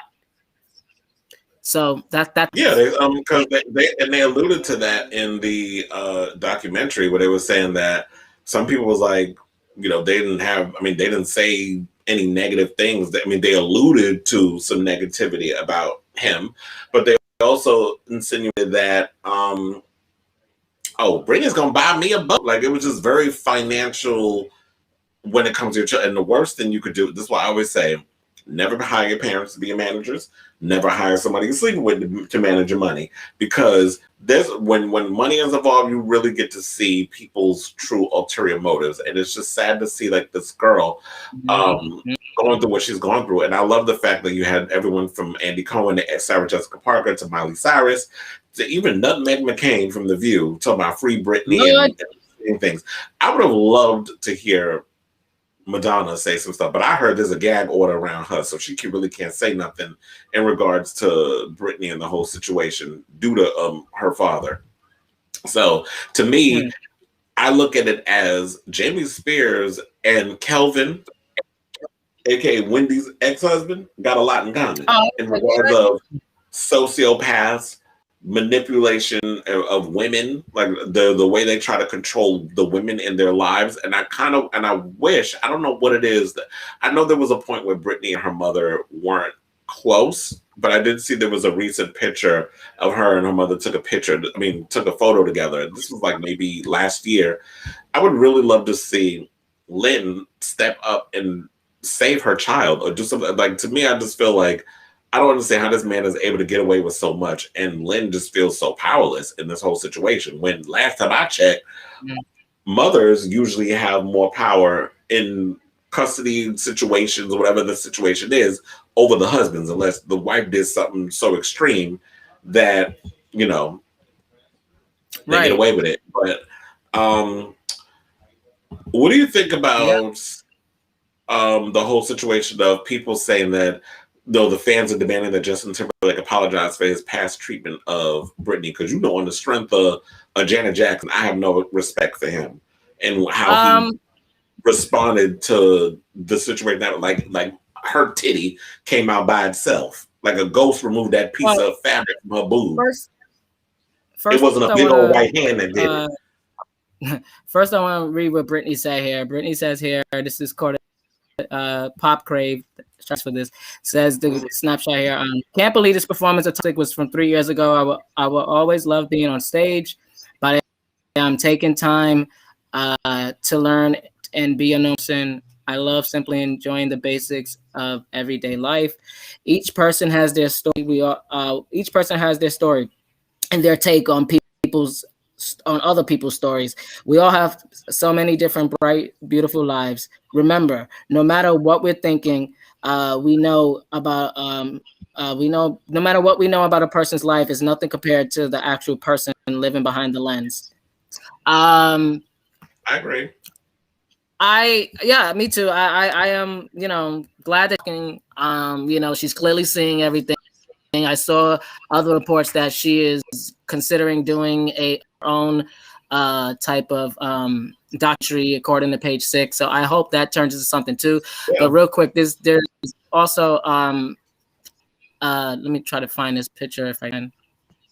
While you look at, they also said that while she's doing the documentary and they're following her around and stuff, that she's afraid that her father is going to find out or whatever the case is, and trying to set his own narrative on the documentary, trying to have control over the documentary in so many words. But my thing is, if there was this an exclusive from the New York Post, like, why are you revealing that she's doing this documentary? You're letting him know, and the people that work with him know, that she's got something that's happening and is coming out. Because one of the things I've always said, I've always wanted to see Britney tell her side of the story and be able to tell her own narrative.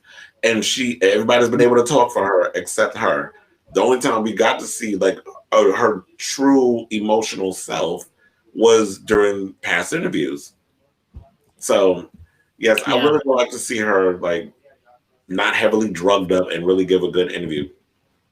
So this is a sign that's out there going around, a sign that says basically, "We are sorry, Britney Spears." The hashtag Free Britney movement is real. That is what people are saying. Like you said, also goes about Justin Timberlake, and the list goes on and on and on. And yeah, it's not going to go away. And I don't care what anyone says, including Wendy Williams. Like, she's trying to play the documentary because no one watched hers, I guess, but whatever. Well, I told her the ratings. I told her the ratings of the Wendy Williams thing last week. It did well for Lifetime. It did good it did well for Lifetime. Yeah, but she's always trying to play someone, so I just wanted to say that. But she talked about Britney? Because I don't recall. I might have fell asleep. Yeah, she was just like, well, it's the same thing. It's the same thing you saw already. It actually wasn't.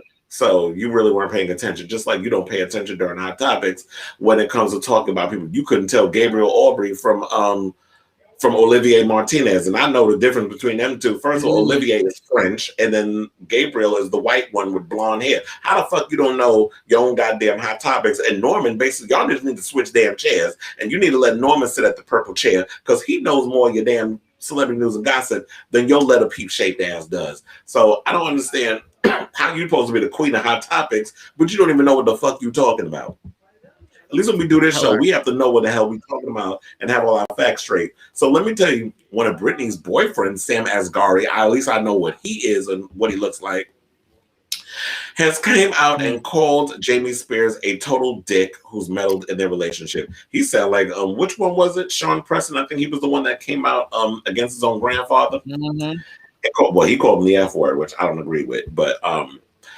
and this is I think the first time that Sam has publicly come out and said something about Britney's father and conservator. He said, I'm trying to read it, but this stuff, it's important for people to understand that I have zero respect for someone trying to control our relationship and constantly throwing obstacles our way. In my opinion, Jamie is a total dick. I won't be going into details because I've always respected our privacy, but at the same time, I didn't come to this country to not be able to express my opinion and freedom. I wonder where Sam is from, because with the name of Asghari, I wonder if he might be from the Middle East. I'm getting like kind of a Middle East vibe based off, the last name. So maybe he's like Persian, Iranian. He's fine though. I'm getting that. Brittany definitely, knows how to pick him when it comes to men. She got exquisite taste. But I don't agree with that. It's like, you know what? He's going to defend his girlfriend through and through.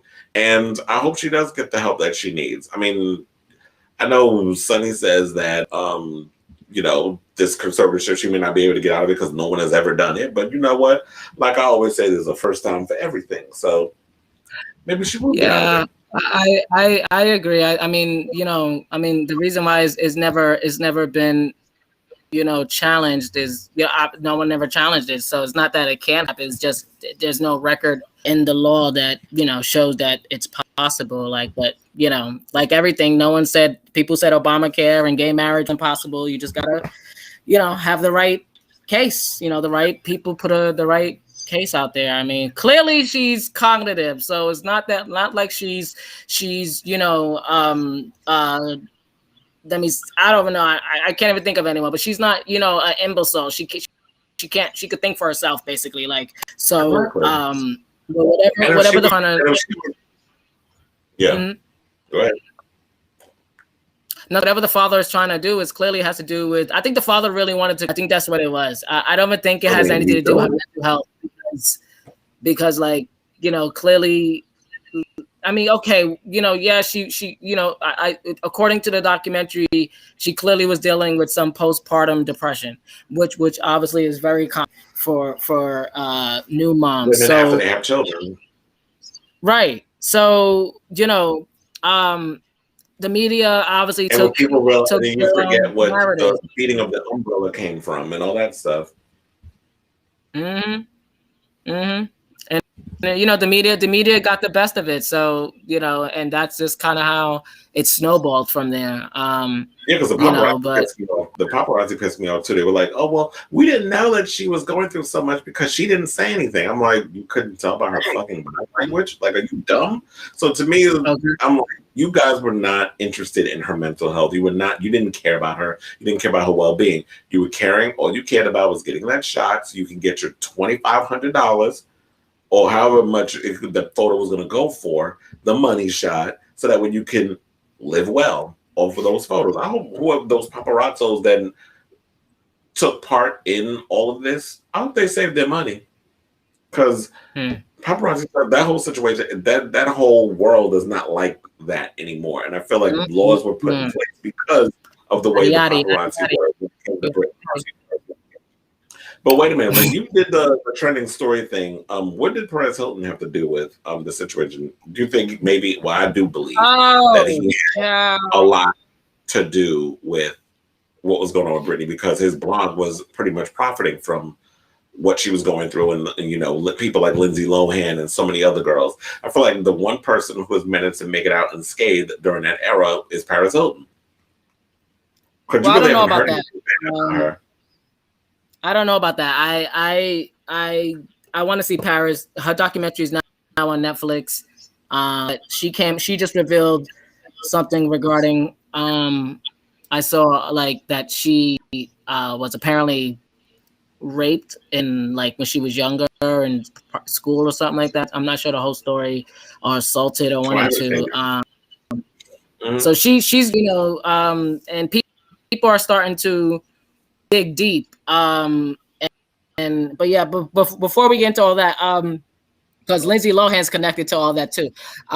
So it says here, this is according to the UK, says basically he goes on and you know, he like you said, he was one of the biggest, you know, bloggers at the time, and he goes on and talks about the basically what we just said, the attorney, you know, saying that she wants a new conservator and she wants more transparency, but he goes on and says here basically, says many fans #Free Britney movement have been taking it too far. He says it's wonderful that they're concerned, but no one really knows what goes on except Britney and her family and the doctors. I guess the #Free Britney movement is fine, but it isn't at the same time. Some people take it too far. Concerned for her, absolutely fine. Heck, if you want to go show up outside the protest, go for it. But doxing people, sending death threats and other kind of threats and harassing those family members of hers or team members, like, I don't think that's cool. And she repeatedly said alone. So yeah, listen, I agree with him with the death threats and all that stuff, but we need answers. So people are not going to stop questioning or you know, digging for answers. I mean, you have on Twitter, it's called Britney Hiatus account. And they're the ones that kind of been doing a lot of research. They were featured in the New York Times documentary on Hulu. And that person also put out a lot of threads and exposés on many people that are connected to the story. So I don't know, Chris. I think it's definitely double. It's well, not double side. Well, yeah, it's the truth. His side and her side, I guess, if that's what you, because some people say that his side, her side, and the truth. So I want the truth. Mm-hmm. Yeah, we need the truth to come out. And I think what it is that people want answers. People want, and I guess the main word is accountability. People want those who partook in the situation to be held accountable. People have been screaming from the top of their lungs about this whole Britney conservatorship for the longest, and mental health. But I think there's so many conversations that plays into that. We need a better handle on mental health in this country. There are a lot of people who are suffering from some sort of post-traumatic stress. So that's one of the things that needs to be dealt with. Not just her. I know that people say, well, Britney, why is everybody making a big deal about her? But I'm talking about other mental health people in the city. There's, you know, a lot of these organizations are overwhelmed. They're overworked. They're underpaid. There's not a lot of workers, social workers that are going around that can actually help a lot of mental health people with mental health issues. Plus, there's COVID, so a lot of people aren't able to get out and do home visits or whatever the case is. There's a whole lot that's going on with the lack of funds for organizations to help with mental health. We've seen a bunch of mental health cases with one living in the goddamn White House for 4 years. He's the main one. Yeah. And all the people that he was inciting. So trying to deal with that and so many other things. Yes, she is a famous person. She has the money to get the help that she needs, but how can she get whatever this help is if she doesn't have a handle on her own money? Like, she's getting an allowance, like she's a child. And this is money she's worked for.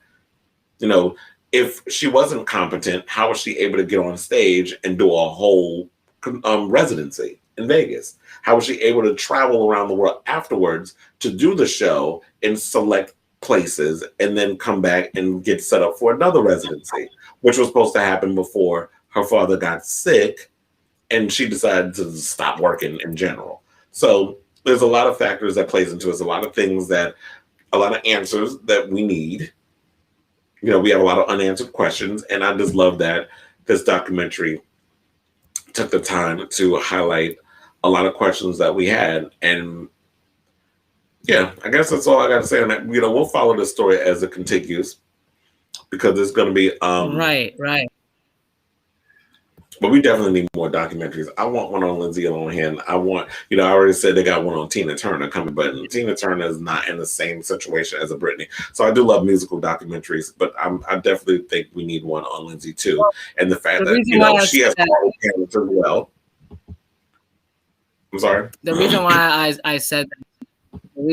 I said that is because there was a story that came out, and after doing research, it ended up on social, and so apparently this is nothing new with what Diane Sawyer did with Britney. Obviously now the fans of these celebrities we all grew up with are demanding apologies from a lot of people, not just Diane Sawyer, but also David Letterman. Take a look at this.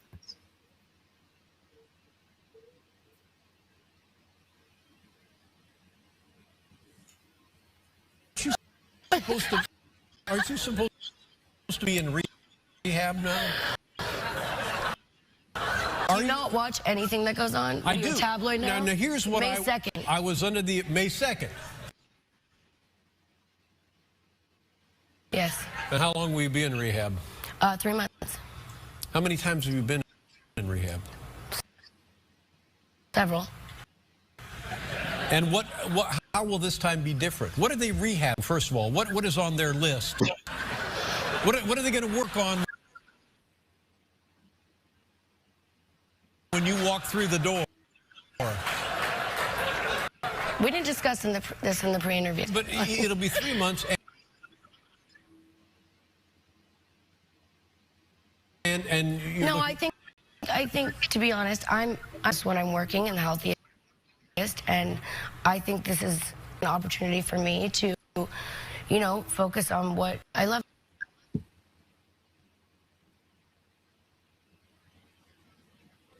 in life, and I don't think it's a bad thing. To be able to, perhaps a life career saving. Yeah. Is it like alcohol? Do you drink too much? We've discussed this in the past. Did we? We're here for a movie. We have to what? Wow. So you heard it there. Yeah. Mm-hmm. I think the issue was, in those days, people like David Letterman, people like Diane Sawyer, a lot of them, they were looking for that gotcha moment.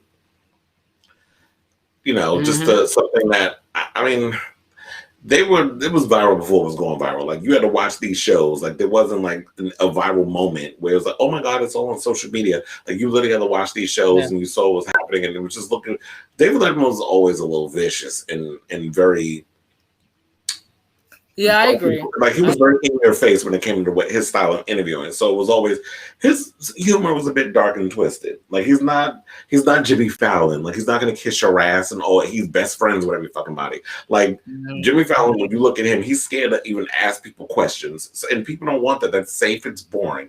And in those days, we were all about, we wanted the crazy, get them celebrities. They're so entitled. They're too big for their britches and stuff.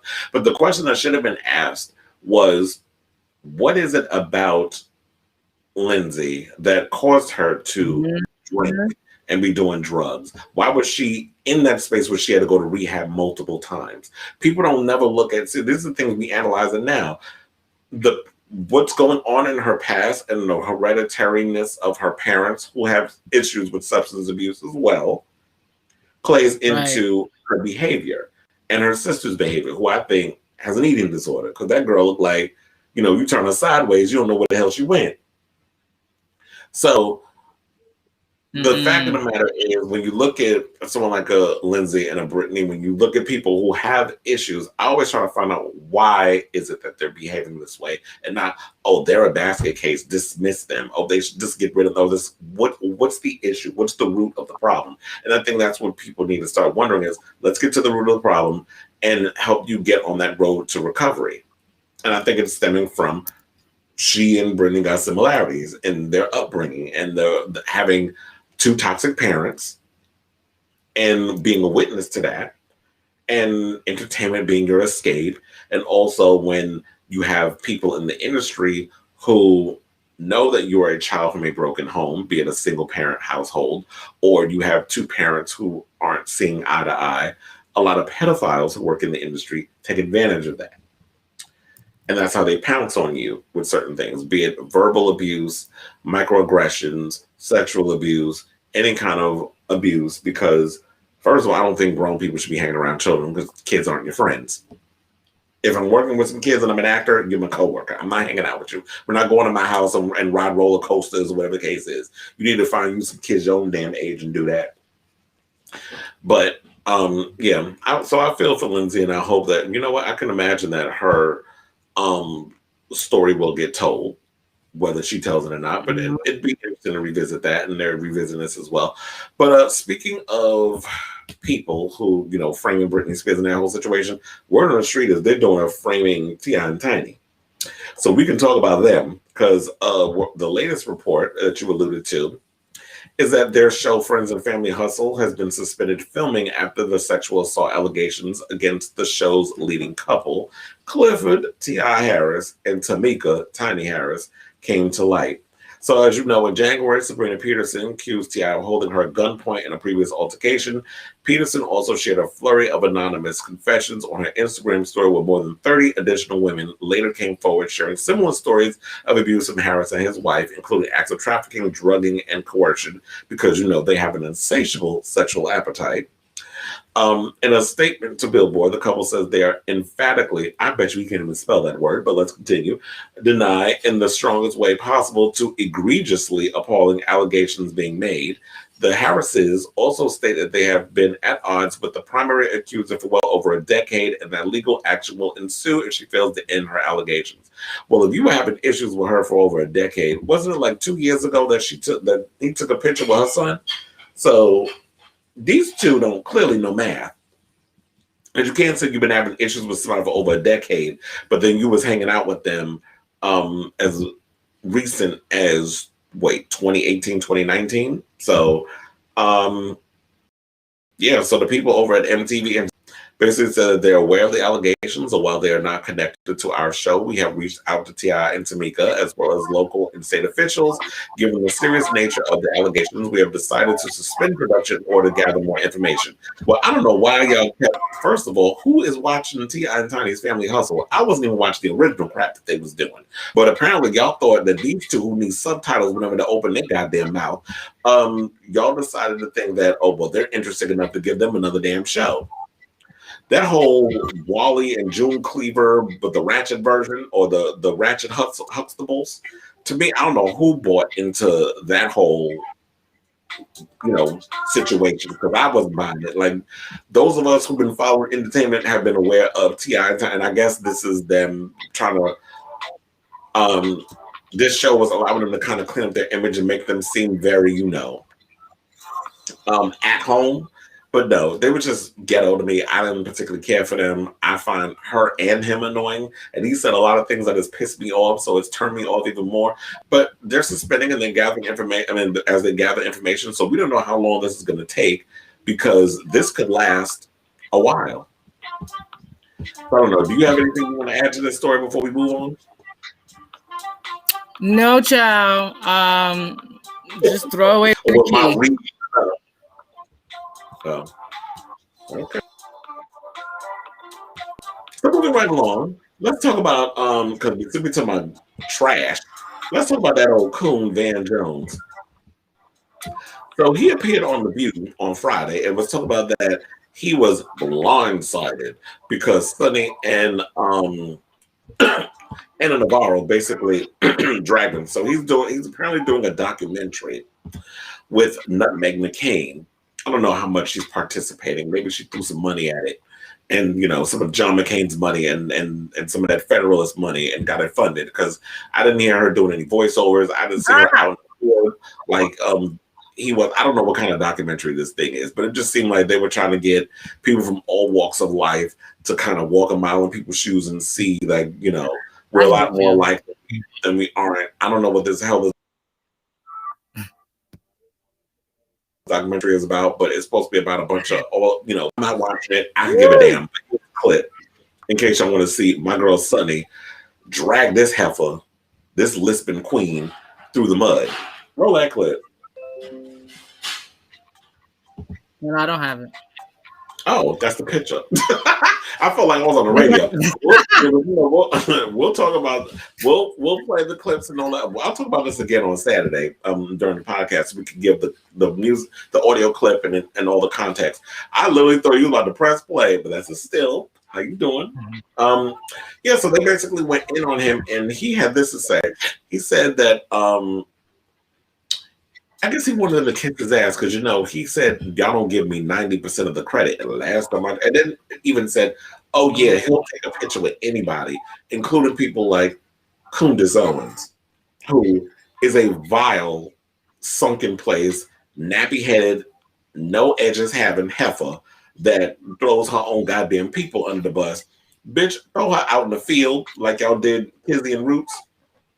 Because this bitch is a mess. But he went and said, he said he felt like they were rude and he was completely blindsided by how they questioned him. He was not happy about how the interview went. It was unprofessional. This is what a source is telling Kate to say. He went on to say, well, he went on, and I guess this is what they'll say. They said he went on to produce or promote his tight-ass documentary, The Reunited States, which is produced with Nutmeg McCain. But the interview, you know, went left when Sunny and Anna Navarro, who appears part-time, took Jones to task for his past association with the Trump administration. So there are those who really accuse you of being an opportunist, a chameleon, so to speak, who provided a racial cover by former disgraced, twice impeached President Trump. People in the Black community don't trust you anymore. What's your response? And Navarro followed up by saying, you lost a lot of people who trusted you and who saw you as a voice because of the positions you took during the Trump administration. We all know the type of man that Donald Trump is. We know what his ulterior motives are. We know what his intentions are. He doesn't care about anybody unless it makes him look good. So for you, these people, and Van, who was educated, highly educated, and has done a lot for prison reform, yes, we'll give him that, and has been a talking pundit that I have looked at in the past and was like, you know what? I like the stuff he's saying. I watched the Van Jones show back in the day, but then he started making little moves that started having me looking at him with a side eye. And I'm sick and tired of people saying just because you're Black that we're supposed to just support you because of the color of your skin. To me, that's stupid. To me, it's unfair. And to me, it's asking too much. When you start to go over and take a sip of the coon tea, then we got to call you out, you know, for the bullshit that you're doing. And yes, sometimes, and I do believe in life, you have to sit in the room with those asshole people that don't agree with a lot of things you do. You have to reach over the aisle to get things done for the sake of the community. That is true. But to sell your spirit and whatever you have, you know, to get it, that's not the way to go about it. And to me, he is taking pictures and broken bread with too many of these damn buffoons that have had people looking at him with a side eye. Why are you taking a picture with Candace Owens? What has she done for the community or any community besides selling her own people out for white acceptance? He hasn't done anything. So, and you know, these other people, like, he's just proud to take photos and stuff. So I do believe it's a legitimate question for someone like a Sunny Hostin or Anna Navarro to speak out to someone, because they do it with the Republicans that come on The View. Why do you feel like you're going to get special treatment because you're Van Jones? To me, that's your ego talking, and you're more interested in people kissing your ass, which is pretty much what he wanted. He said 90% of the people. I mean, y'all don't give me 90% credit. Bitch, I'm not giving you credit for a job you signed up to do. You decided to be a social, you know, justice, you know, getting the criminal justice. That's a thankless fucking job. I'm not going to sit and kiss your ass because you got a lot of people out. You freed more slaves more prison inmates than Harriet Tubman did slaves. Like, I don't need you. Like, I don't need to give you accolades for that. That's a job you decided to go to school for. You decided to get into criminal justice and law and all that other stuff, and then decide to get on TV. But you know, TV is a crazy thing. Egos, all that other shit. I'm starting to think he is, and I said this, he is no different than the Steve Harvey. He's no different than Kanye West. He is no different than T.I.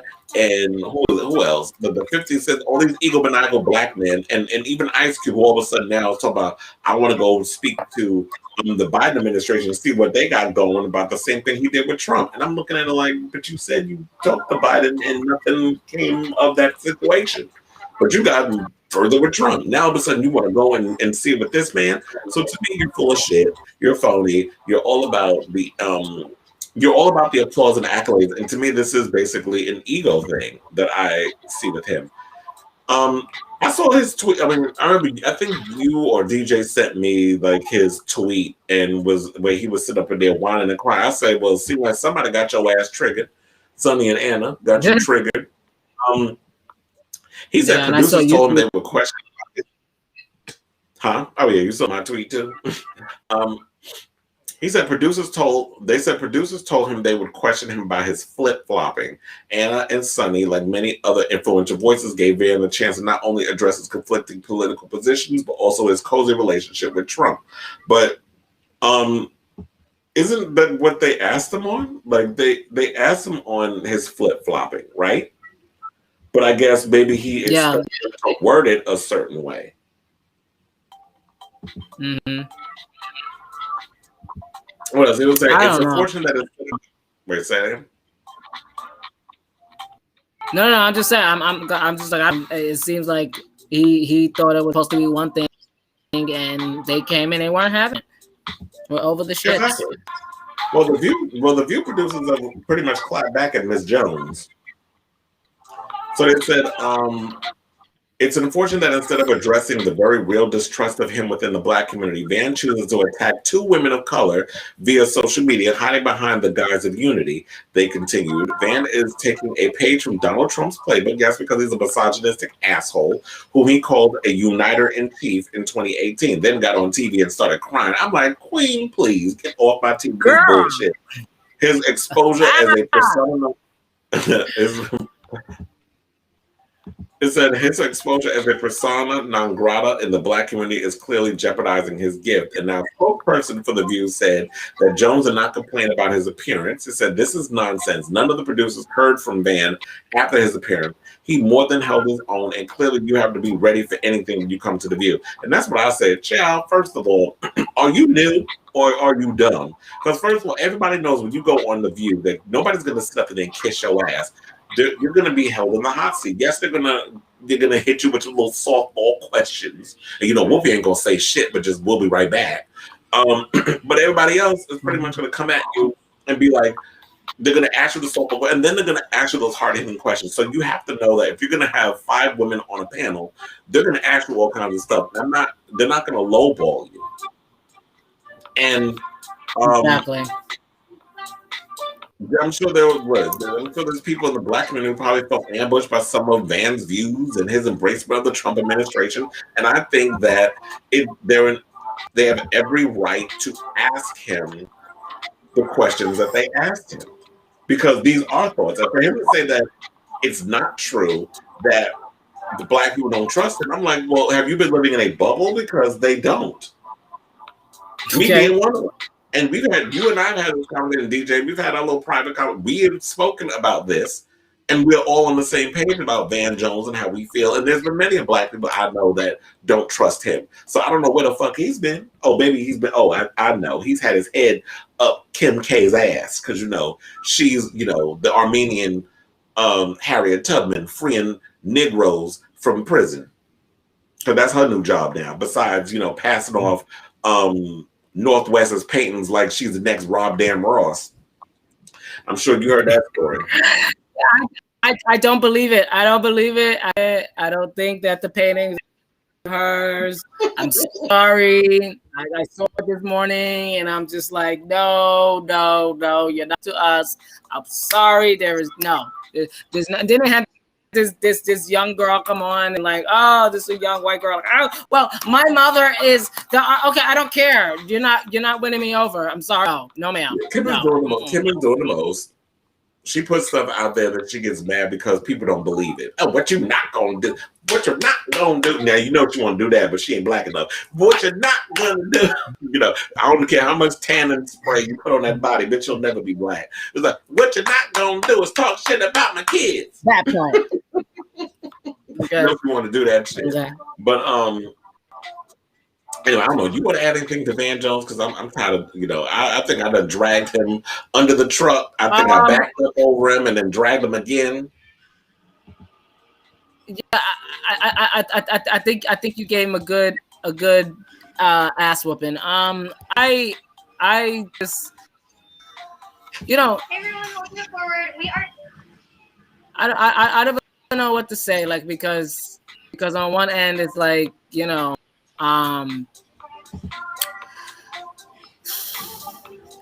he is someone who he is fighting for us. Not gonna just say he's not fighting for Black Americans.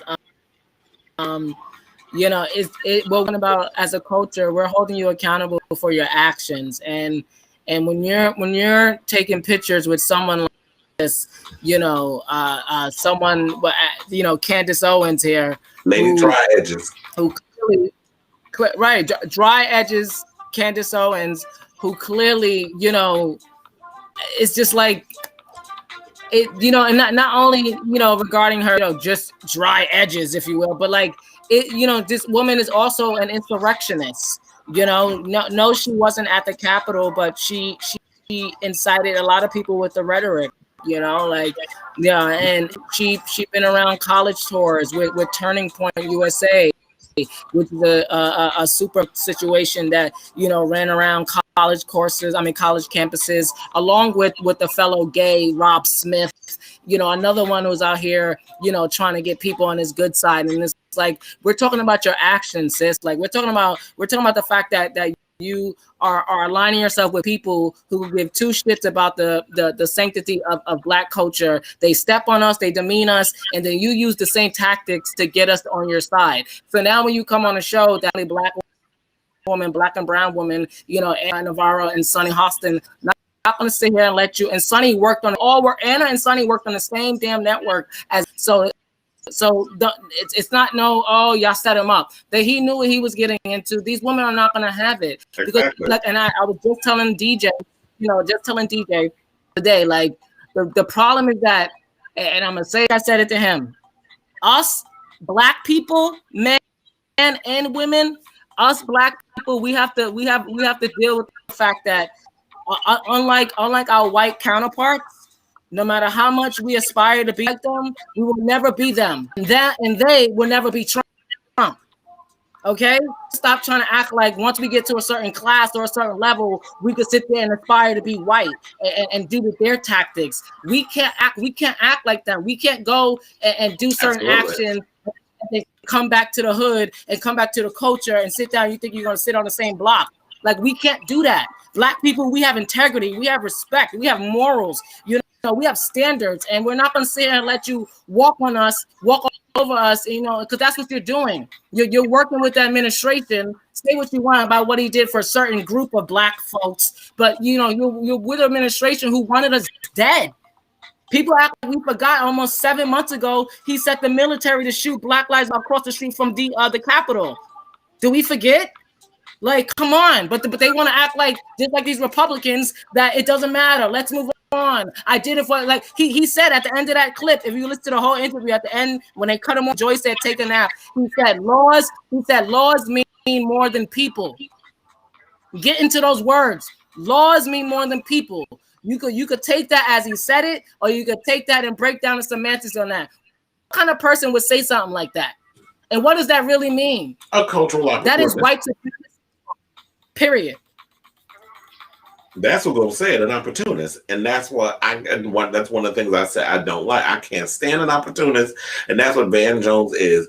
He will do whatever he can and sell his own people up the damn river to get where he needs to get in a position of power. And the bottom line is, that's the key word: power. That's all these people want. They want power. They don't care how they get it. They just want the power, and they want to maintain it. That's exactly what the Trumps. They didn't care about the insurrectionists that broke into the Capitol. All they wanted was power. They had control over these stupid ass, weak-minded, poor ass people from those areas that have been ignored for far too long by the red and the blue states. And he saw something. He saw an opportunity, and he pounced on it. So, and Van is no different. He saw an opportunity. He's pouncing on it. Yes, you get credit for. I mean, I'm sorry, but like I said before, I'm not going to give you the credit. So let me take it back real quick. You decided to get into criminal justice. You don't get credit for that shit. That's your job. That is something you decided to be a part of. It's not something that it's a thankless job. A lot of times when you work any kind of civil service job, it is a thankless job. It just is what it is, unfortunately. So I'm not kissing your damn ring because you got a lot of fucking people out of prison. Congratulations, you did your job.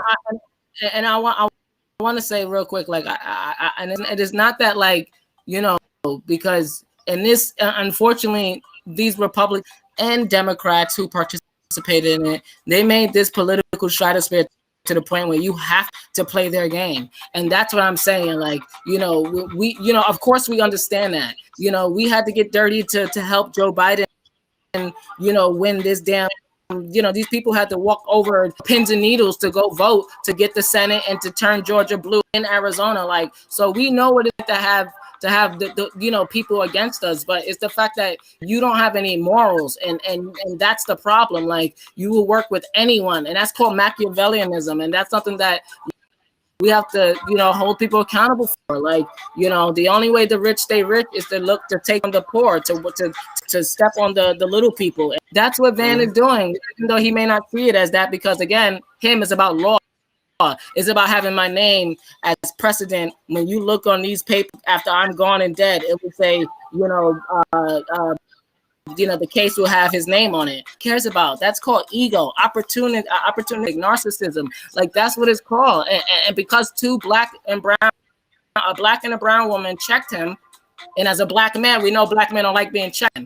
But here we are. So you're placated into that. So it's like there's a lot of conversation that's needed to be had, you know, and people unfortunately are gonna, you know, they're not gonna see the nuances that we're talking about right now. You know, I mean, hopefully people are watching. You know, it takes a lot of that. You gotta think about that. Oh yeah, when we chop it up and put it on, you know, the Instagram and all other stuff, those who aren't watching the live will see it. So let's lighten up the mood a little bit, because, you know, we drag Miss Jones enough. I said a little bit because I don't know how we're going to light it up, because more bad news. So Nene Leakes pretty much is become officially unemployed because she's been dropped by her entire team, which is ICM, Untitled Entertainment, Fox Rothschild, and Jones Works PR. And now she's claiming it's a conspiracy against her. First of all, the guy that was the picture that I saw, shout out to Love B. Scott, but it's exclusive, by the way. The picture of the guy that was right next to her, I thought that was Andy Cohen when I first looked at it, but it's not. It's some short white dude. But anybody standing next to Nene, giraffe-looking ass, is going to look like a midget. But anyway, so in a series of tweets, she pointed the finger at her former managers. You know, I can never just tell a story without a read thrown in. Nene pointed the finger at her former manager, Stephen Grossman, and her former attorney, Daryl Miller of Fox Rothschild LLP. She said, "You can't turn on your teammate and get away with this." At Stephen Grossman, hashtag Daryl Miller, hashtag Fox Rothschild. Suppression, retaliation, discrimination, unequal pay, devaluation against Black women is real, it's painful, and it hurts. I will fight for all women's rights. P.S. Fix it. Oh, Lord, fix you. Okay, Phaedra, fix it, Jesus. That's where we're going with this tweet. She also said, "Sorry about my typos. I don't tweet about the show. I do not watch the show. I don't talk about the show, and I don't talk about the girls. My concern is the treatment and abuse behind the scenes that you do not see. Please don't make fun of that. It's real painful, and it's happening." And what I want to continue to say about this, because, yeah, so her lawyers and everybody done dropped her. You know, these people get a percentage of her income when it comes to, you know, whatever projects that she has coming up via the Real Housewives or any kind of TV projects inside and the other. And my thing is, what's the end game to all of this? Like, you coming out and you making all these claims and these accusations. She's saying that she's been treated poorly. when she was with Bravo and so many other shows that she was doing. But where are the receipts on that? Like, I want to know. I need timestamps. She did say that she had some receipts and she was going to reveal them. Reveal them. Like, you have nothing to lose at this point. Show us the receipts. I personally don't think there is any. I also think that a lot of what's happening to Nene is her own fault and her own doing. I should say her undoing. She undid all the opportunities she had. Remember, the only reason why I started watching The Real Housewives of Atlanta was because of her. I never heard of the show. I didn't know nothing about The Real Housewives. I remember there was one time I saw Anderson Cooper, I think was on CNN, and he was raving about this girl, Nene Leakes, and how much she's amazing in the second and third. And I'm like, what is he talking about? And then I happened to see a clip somewhere of her going at it, close your legs, the married man, all this other stuff. So then I decided, let me start watching this show. What is this going on? She's screaming at, having a screaming match with this chick with a synthetic wig on. So I decided, let me go and watch this show. And I immediately fell in love with Nene and her personality and all this other stuff. I believe, like we were talking about with Van Jones, ego, money, opportunities got the best of her, brought the worst side of her out. And when you don't want to film certain scenes, when you slam your laptop closed because you don't like the amount of that everybody's coming at you at the reunion last season, when everybody knows you've been doing these damn reunions long enough, for over a decade, when you are the big drama of the show, when you sit next to Andy on that damn reunion stage, and you're sitting next to him, you're the one who was going through the most drama of the season. So therefore, they're going to constantly ask you things. Yes, we showed the clip of Ramona and said, word on the street, she on her way out too. She needs to be, because this bitch out here partying and doing and not wearing masks and hanging out with who's the gay man that's, well, he ain't come out of the closet, Republican, who had a boy that he was living with, but he didn't adopt him, but he claimed that was his son. She was hanging out. Jerry or something. Who? You're not talking about Jerry Falwell, I think it is. I don't know. No, not him. It was another politician. No, Jerry Falwell's not a politician. He's isn't he a pastor's child? He's a politician. I can't remember the name, but it'll probably come to me. So yeah, so she's been out hanging out with all these Republicans. I do think she's also a Trump supporter, but whether or not there is discrimination and stuff going on behind the scenes, I want to know exactly when did those things transpire? Because when she was in good graces with Andy Cohen, everything was great. She had no problems with him. There was no racist and the third, but it wasn't until later on where she didn't want to play the game and she didn't want to do what these producers wanted her to do. And she got to a point in her life where I'm over it. I've outgrown. And I think that's the bottom line. She's outgrown the Real Housewives of Atlanta. And instead of just bowing out gracefully and moving on, this is my show. I'm the Real Housewives of Atlanta. The attitude and not being able to work with certain people and not want to shoot certain scenes, and that when you make it difficult for producers and people behind the scenes to want to work with you, nobody's gonna want to fuck with you. And everybody know, well, you and I know, if you're in this industry, it is very small, and if you have a reputation, a nasty reputation, that nobody can work with you, that word travels and nobody wants to mess with you. So my thing was this. She should have bowed out of the show around the time when she started doing The Celebrity Apprentice, when she started getting those acting roles with Ryan Murphy. Why isn't Ryan Murphy called her? And Ryan Murphy works with everybody.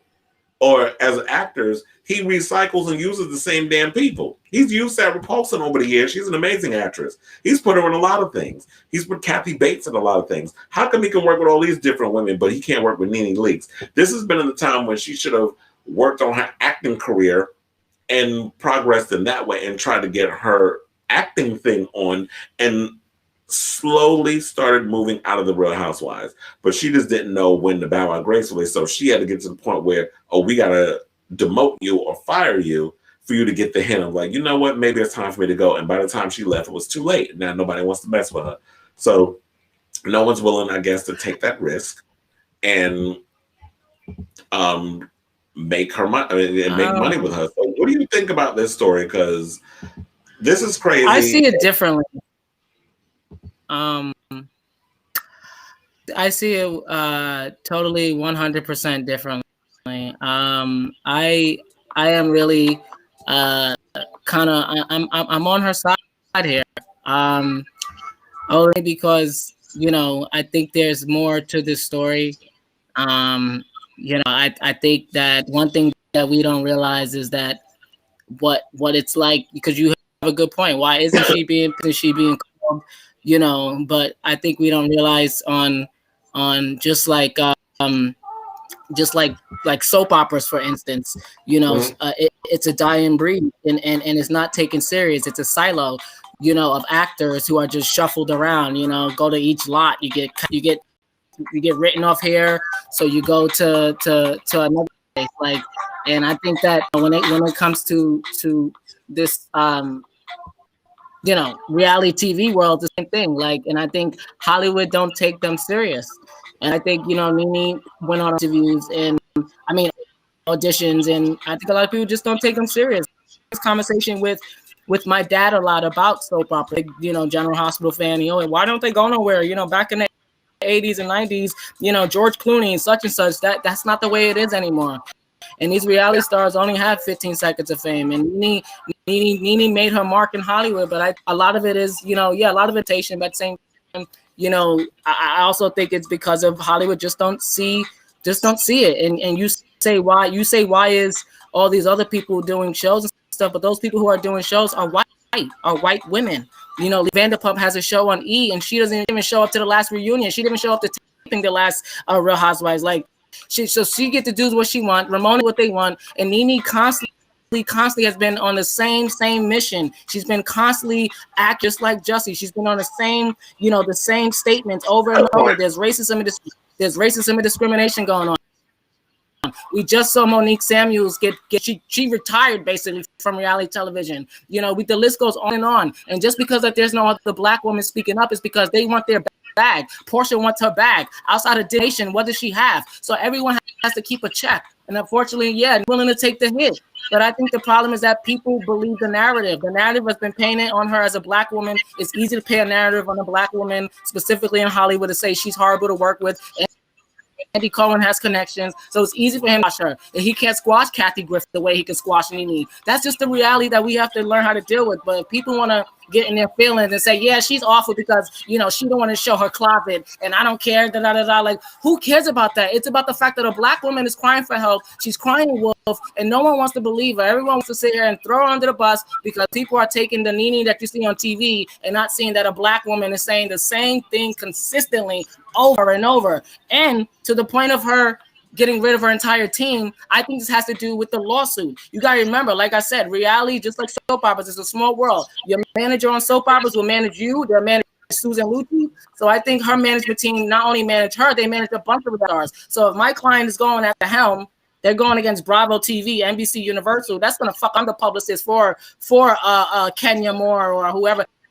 Atlanta's a small circle. We don't know who Nene's represented by. Clearly, they always like, okay, girl, you're serious about this. You're going on this mission.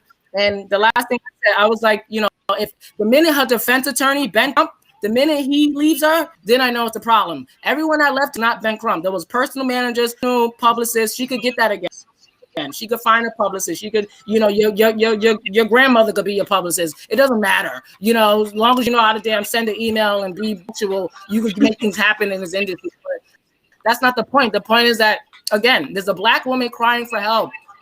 And people don't see it as that. They see it as her being annoying. It's like, come on, what is she supposed to do? Oh, show me receipts. So you want Nene to reveal her whole entire case before she even gets to the court? How stupid is that? Listen to what we're saying. Like that's show me your Jussie is in law. He's in court right now. Nene is about to go to court. And if she shows her receipts, she's serious. But the one thing she keeps saying is there are women in silence. There are women being silenced. There's a narrative painted out against me. And girl, you keep complaining. And I'm not necessarily you, because it's just in general. Like I see it on YouTube, and it's like, I get it, but we got to look at this from a perspective, because and the same thing as Raz B. Like, let's connect the stories here. He's been on the same thing for over and over. Chris Stokes fucked me. Chris Stokes raped me. Chris Stokes. So it's like, Now How that many I times we got to believe. keep hearing until we? Oh my God, let's put two and two together. Like that's all I'm saying. Like, and I feel sorry for her because she is, you know, when you step up against the bad, against you know the big corporations, yeah, they're gonna trounce you, you know, and that's why she needs support. But again, these women are getting paid. Cohen's. You said it a couple episodes ago, like when Andy had his baby shower, who was there? Housewives. He owned these people. Look at But he has and no to that friends. point, Chris. He has no friends besides Right, Kelly to that Ripa point. and Anderson Cooper. Exactly. And to that point, I want to show you this because you know I told you I had something special. So I want to take a listen to this here. Well, actually, no, I don't have this one here, but I'm after. But this is the clip that I think you were talking about the Nene that you love here.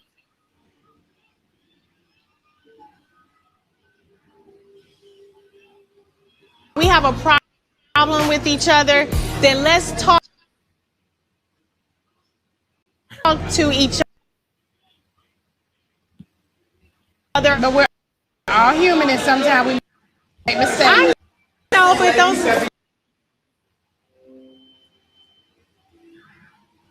Y'all had a good time?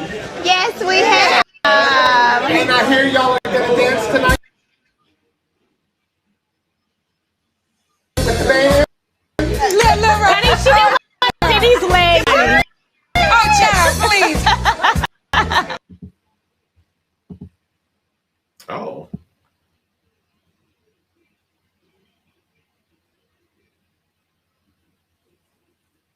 Don't ask tonight. No ask. Okay, she got her lotion tonight, boo. I got my lotion, girl. I'm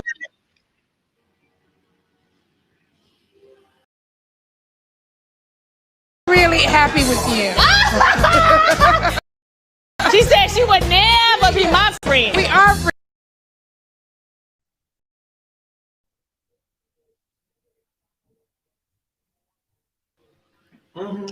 So as you can see that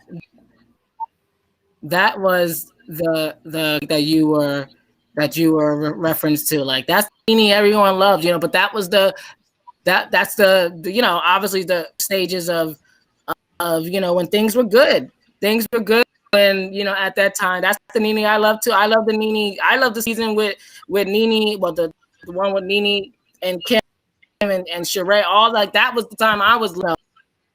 So obviously you can tell when she started to have those moments of like where she felt like it just wasn't, it just, you could tell like she just wasn't happy. And I think the Greg storyline really made her depressed. I mean, I think that would make anyone depressed if you got to sit here and do a storyline based on your, you know, cancer situation. But again, this is reality TV, and you know, she had to make a moment, and you know, so I'm not mad at that. You know, I'm glad that Greg is better. You know, but at the same time, you know, I do think that there is some truth to her story and also someone else's story as well, because she took the time to go on none other show than the one and only Tamar Braxton, and she revealed a hell of a lot. And Tamar going through what she went through is still going through WeTV. Another Black woman, Tamar, who is crying out loud, staying consistent. She's saying that there's a problem going on at WeTV. They're controlling my life. She almost committed suicide. Like, I mean, how far does someone have to go before we say, oh my God, there's a problem? But again, Tamar is still talking too much. But let's listen to what you had to say to Tamar. Yeah.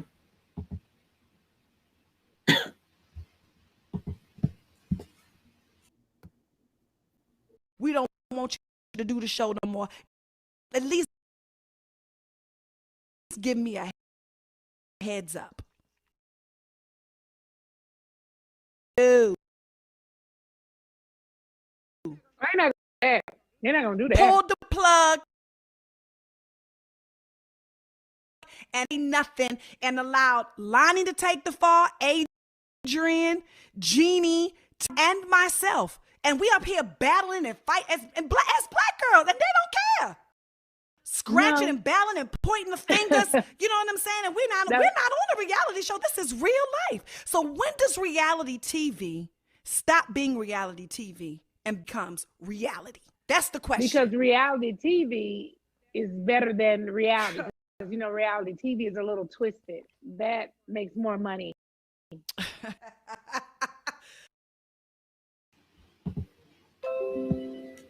She's right. You know, they Reality. play, there's a lot of, you know, games that they like to play in regards of how much they want from you when you are this breakout talent. And it's like, how long do we have to tap dance for, you know, our peanuts and this, that, and the other? So yeah, there's things that a lot of these artists have to endure. And I know there are some reality shows that say that they have mental health specialists that take the time to help their, you know, people out. If you have an issue, they bring somebody in and you can have a talk with them and figure out if there's any mental health issues. I don't know if, you know, Nene was dealing with a therapist or something on the show. I do remember when they tried to do a group therapy session on the show, she came across as very defensive and that sort of thing. And all the girls were willing to sit and give their side. Now, if there were people that were making little comments on the side, I would have been like, well, I hope the therapist would have been there to be like, okay, well, we need to say something and you need to not be shady and this, that, and the third when it comes to letting everybody have their side of the story. But it's just me following Nene over the years. I'm not saying she had to reveal all her receipts. What I'm saying is that where's the timeline of when you were dealing with all this racism? Did Annie Cohen all of a sudden just become racist yesterday? Because y'all were BFFs throughout this whole situation, and y'all were close, and y'all were having a great time. Now I get it. You know, when everything is on a high, you two are good friends, and you get to hang out with him, and the word on the street is she gave him the idea for Watch What Happens Live and all that other stuff.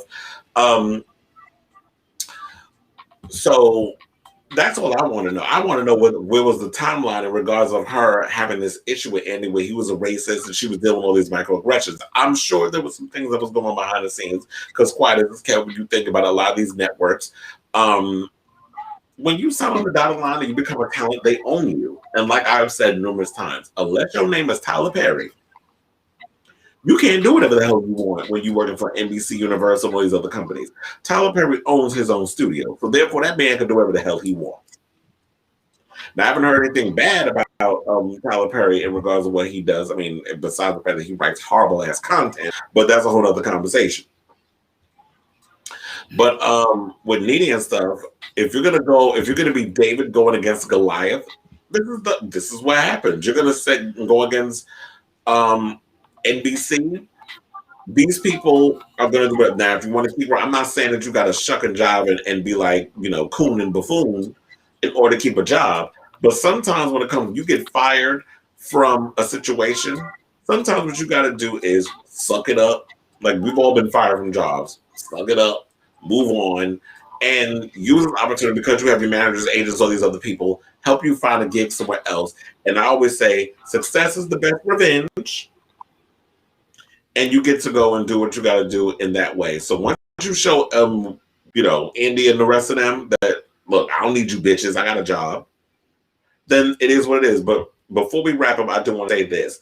Nene is opening up the Lanithia Lounge, and she's supposed to be developing a show called Glam Squad Showdown on Bravo's sister Universal NBC Network E. So she's supposed to be doing that. I don't know what's happening with that show. We'll see what happens if she can get that show so off the ground. And if not, if she never works on TV again, at least she has the lounge to fall back on. Y'all can go out there, see her, support her businesses. Because if Hollywood's going to turn their back on her, at least Nene has, you know, her other businesses to fall back on. Y'all can see her in person over at the Lanithia Lounge. So yeah, we'll be right back. We're gonna take a little break. We'll be right back with more of Wednesday Night Kiki.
I need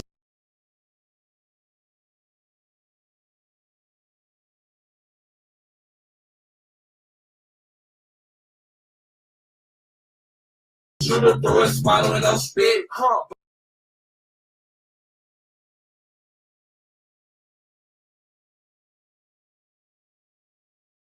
Bark, chicken, bark, get some bread, stop.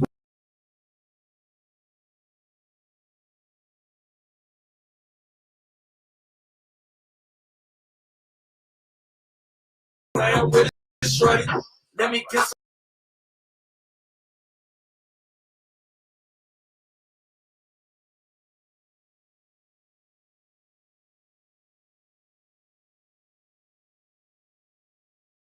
I have baby hair. Adult hair. I don't have baby hair. You're 56 years old.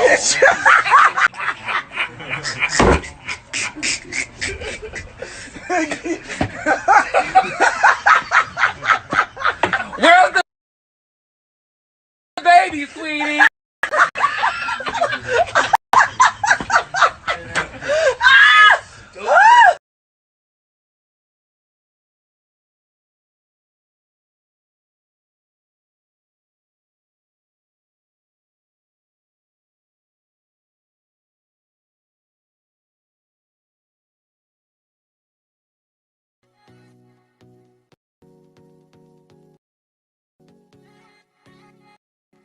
So she's alleging that she says Maluma fell very much in love with Jennifer Lopez, saying that he's drawn to her because she's a 51-year-old. Does she remind him of his mother of some sort? Because, J-Lo was that age. Not only that, but Moni claims Lopez is just as into Maluma, in fact, having a secret affair. I really see that they've had a sexual relationship, and that the pair talks about their love for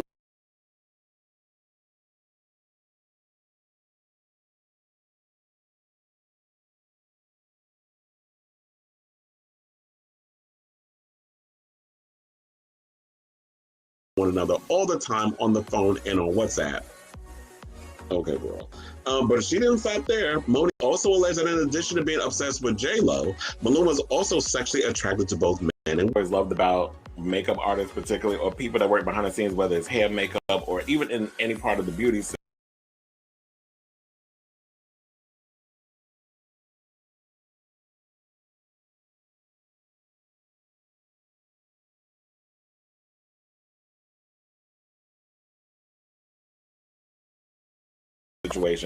When you work with celebrities, you get all the good tea from them as well, because they will dish it to you.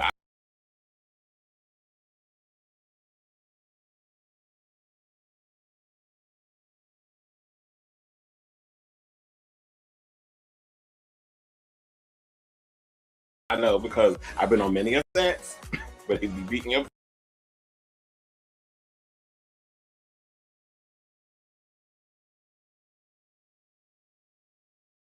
stuff, and this is what they. I'm not gonna ask you any of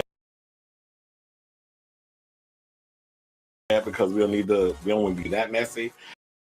But one of the questions I want to know, because you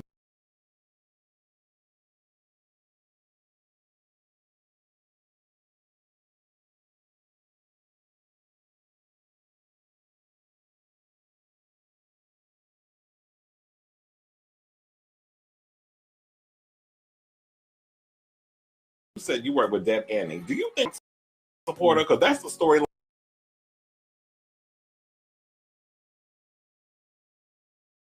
they trying to run with on that growing up hip hop. Oh, is it? Mm-hmm.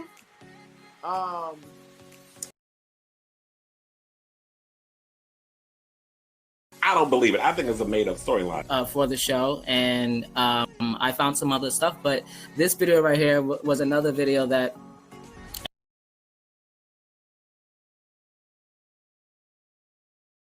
explains, where she's at with it. Like, she keeps trying to. She's like Joe Biden, okay? She knows.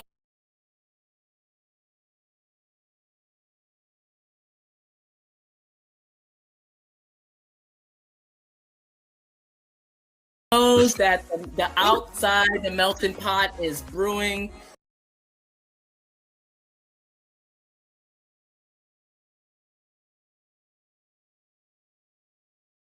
And she's telling everyone, guys, calm down.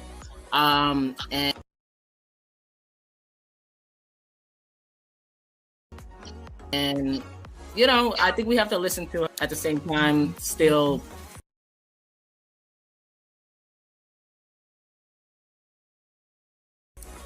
protect her. You know, that's what people really want, to just protect her, like you said.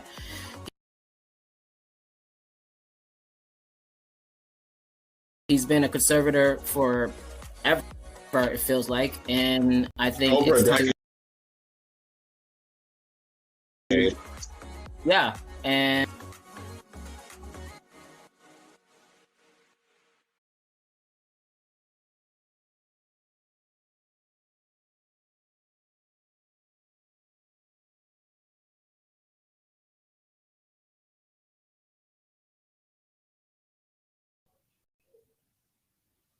hey, welcome back to Wednesday Night Kiki. Let's get to this next segment here that I like to call Reality Unwrapped. Dun, dun, dun, dun, dun, dun. Yes, Reality Unwrapped, ladies and gentlemen, presented to you by Wednesday Night Kiki. Yeah. Yes. So, in this segment, we're gonna get a little fun, have a little, you know, little kiki, little jokes, you know, and we are going to talk about what's going on in the world of reality TV. Real quick, Chris, what are your thoughts of reality TV right now? I mean, I know we just had the whole Nene Leakes situation, but we're talking about like the online web series of it all. I mean, it's gathering your attention more so. And I think we spoke about this before, like what's on online versus TV. I tend to watch more online reality shows than I do regular reality shows. You know, between G Status, ATL, between oh my God, what was the other one? We had The Come Up, New York. I was watching, what was it, Come Up Miami? And then also, you know, there's a lot of queer content, because here's the thing. I don't know if you saw the recent episode. I don't know if you saw the recent episode of TGIF, the show that Claudia Jordan does with How You Doing and Funky Doniva, and they had Carlos King on the show. And you know, Carlos King produced a lot of shows like The Real Housewives of Atlanta. His own network. I don't know anybody who watches those reality shows, but if y'all do, put me on. Because they're kind of dry. And then he did you know, he's done a couple of reality. He did the show. Remember when Karamo and them was trying to do a talk show and it never got off the ground? He did that reality show with Claudia Jordan. I believe he was on that show. But anyway, so he came on and he was asked the question. And I don't think How You Doing asked the correct question, because he was like, would you do a show with someone, I guess someone like him or whatever? I don't know, because girl, you ain't told us what you told you like men and women, but you seem like you're still not comfortable being, you know, a part of the LGBT LMNOP community, but that's a whole nother conversation.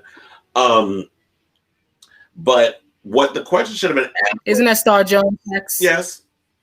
And he says that she knew that, you know, he liked you know, men of people with the same gender. But anyway, so I don't see your camera, by the way. So he went and said something or another, would you do a show? And here's what I wanted to know. Would you produce a show with a gay and trans cast? He danced around it. He didn't really give an answer that I wanted, because he said that men are boring. Straight men are boring. That's what I say. Because straight men aren't willing to get messy. Wow. They're not like us where we get with straight men gossip. We'll call it that. They do run their mouth. They do say shit, but they're not messy at the extent. Maybe they might be. I mean, some of those men that we've seen on The Real Housewives, the house husbands on The Real Housewives of Atlanta, and many of the other reality shows, they're willing to get down in the mud and be a little messy, but they're not interesting enough to keep a show going.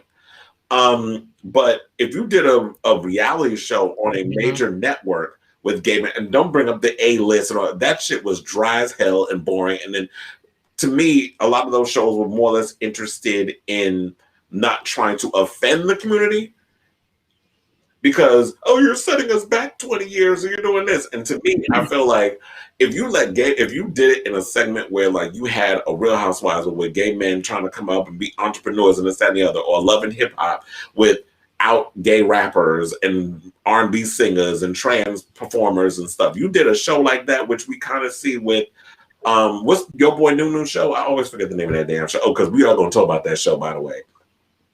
I know. The Circle. When you do a show like that, to me, it's like we see those similarities that we have entrepreneurs like Nunu and Karan who are on social media, and they're doing a lot of these shows where they're trying to give opportunity. Well, not trying to. They're giving opportunities to a lot of artists and people who are doing things and giving them a platform in the social media world. And then we had Slag Wars, which to me, I love that competition show, where we're showing sluts and sex workers in a positive manner in a competition. And to me, everything can't be lollipops and rainbows. Everything can't be RuPaul's Drag Race. And to me, when you look at the Basketball Wives and you look at the Real Housewives and you look at the Love and Hip Hops, I'm bored with those shows. It's the same trope. It's the same thing that they've been doing for 15 years already. No evolution. I'm bored. I want to see variety when it comes to my reality TV, and I'm not getting it from network television. So I'm bored. It was like how Wendy was somebody, she was bored with The Bachelor, and she was bored. I mean, they've been doing the same dumb shit for the past 5 seasons. So reality TV, to me, at this point, needs to evolve. So I don't know what you think. I know it took me forever to get to that point, but right. I think that I agree with you. That's why I wanted to do this segment. We're gonna, continue to dive deep into the world of reality television, and hopefully at some point have some stars come on and talk about their moments on these shows that we watch. But speaking of, you brought up a good point about like just. I think you said something in regards to like just people being bored and something or someone to do. Let's take a look at our first clip here, and let's see what exactly is going on here when we look at the one and only, now infamous for her transphobic comments, but sometimes hilarious, I Love New York.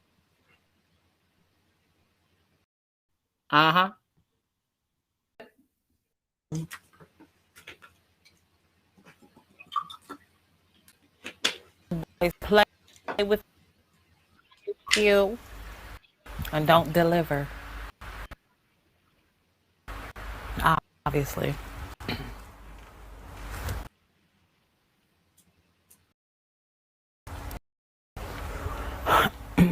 Give all the signs, all the hints.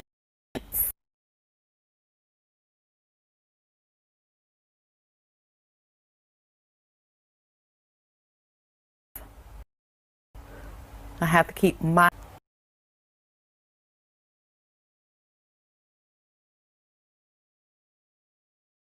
womanness. A little boy that ain't a man.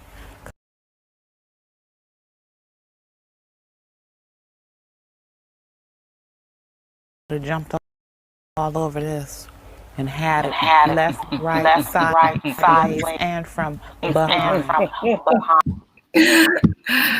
There you have it, guys. She was walking around hot and nobody wanted to fuck her. And she sad about it. Maybe people not basically. Maybe nobody's attracted to a Muppet with a wig on. She ain't thinking about that part. Oh my god. Oh my god. I love how people's egos are so out of control that they think that like anybody when they walk into a room would want to sleep with them. And it's like, no. Yeah. Right. That's not how it works. Well, speaking of anybody and wanting to sleep with, you brought up the circle earlier, and that is what we're about to get to here. And in the Circle Stars, it's called, there is a lot going on the Circle and a lot of things that is trembling, if you will.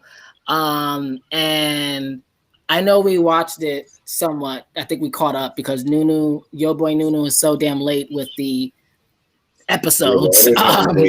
So we're definitely episode every 7 months. Exactly. So we're definitely caught up. So let's get everyone else to what happened. So we're gonna be celebrating Christmas. This one is we're gonna be celebrating Christmas 2019 for 3 damn years. But go ahead. I think that's when this was filmed. But what would you do if you're at your own event? You put on your own event.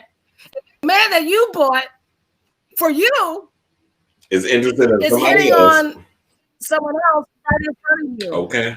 Girl, I don't know, but take a look at this one. Poor Dwight.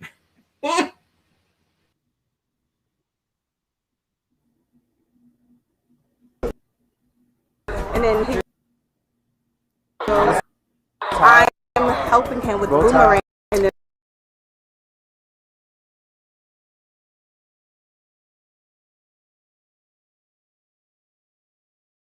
I see his phone and it is on Boomerang.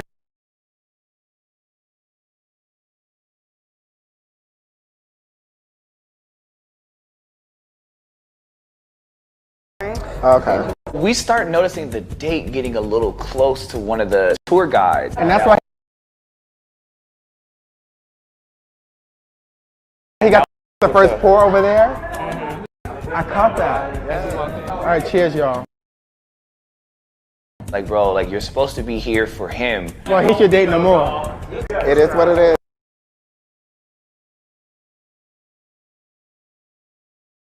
You make lemons? What'd you say? You make lemons out of lemonade? He's a whole Todd Tucker when he first started. He done leveled up. He trying to level up. Watch that. It is what it is. All right, we got to move on from this room. Room got bad juju. His data is getting his number. I mean, that's what I saw. The three of us a little show. I'm ready. We're over it. Let's go. I'm ready to go. I'm ready. I'm actually think I'm gonna leave. Why is this boy all on Tony like?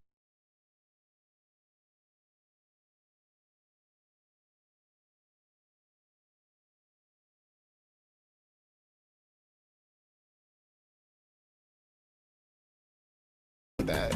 I don't like it. Yeah, I think I'm gonna go home. I'll go get my thoughts together. I'm leaving.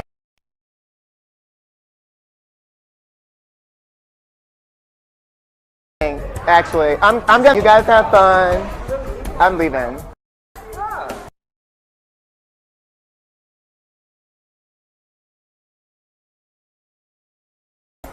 I'm done. I'm leaving. What is going on?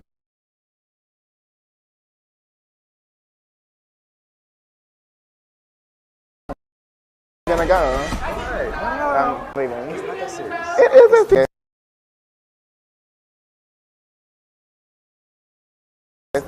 I don't do embarrassment. No, I don't. No. No. I'm good. I'm good. You got this.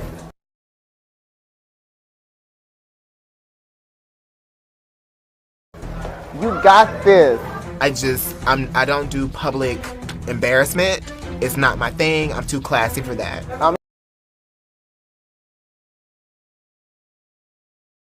I am dying. What'd you say?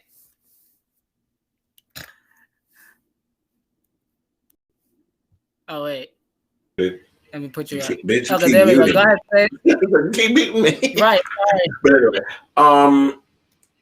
yeah, he showed up at an event with Dwight, and everything went wrong, and he clearly was just not that into him, and it's unfortunate that you can't win a date, and he wound up getting somebody else's number. Now, the person I thought whose number he got was on Oh my God, what's the queen from Love and Hip Hop? The one that was dating Jonathan with the lisp. I thought that was his man. That I thought that was was it? Why am I thinking? I don't know why Jace Vega's name popping in my head. It's not him, but it's Trent Cruz.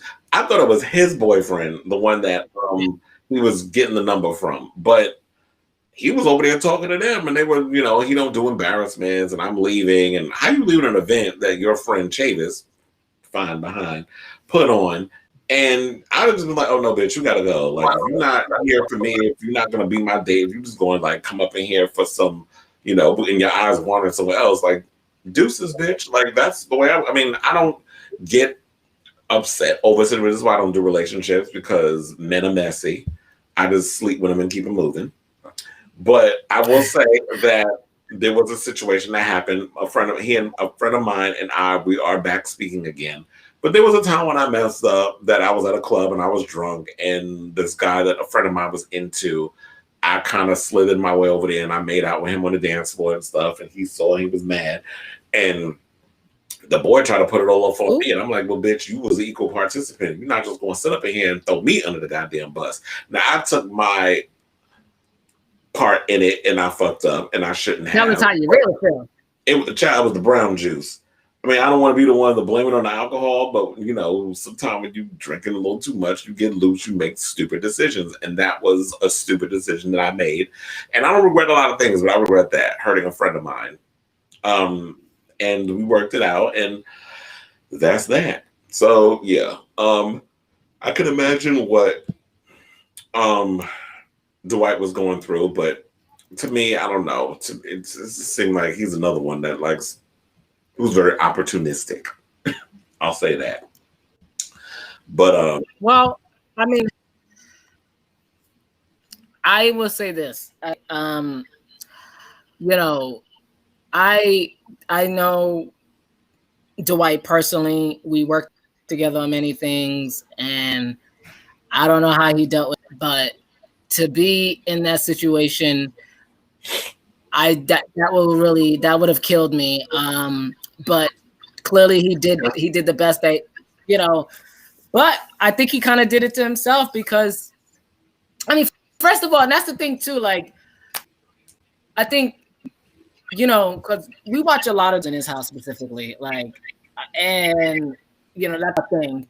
And I always say, if I go on a dating show or, you know, a reality show, I'm dating around, you know, and I happen to be with someone, they're talking to someone else, like, I don't personally get too upset about it, because we're dating exclusive. Like, you know, like if we're dating, I'm assuming that this person has someone else, you know, and that's something that you should be talking about in the beginning, not necessarily lusting after, you know, the sex. And I think that's what happens in a lot of people, you know, we lust after each other. We don't get to know each other until it's after, or you rush into moving in, and then you're like, wait a minute, you don't cut toenails. Like, it's just simple things like that. You know, it's true. You want to be in a relationship so bad, and you just want to have the title of I'm booed up, that you really don't put the time. You don't take the time and the effort to get to know someone before you start claiming somebody. Like him and Dwight went on a date. They went on a date. They had a little moment, and you know, it was what it was, you know. But at the same time, like, you know, like, you brought him to this event. You wasn't exclusive, and let's be honest, he wasn't feeling him like that. Like, you know, and that's hard to deal with rejection. And yeah, I would have been embarrassed too.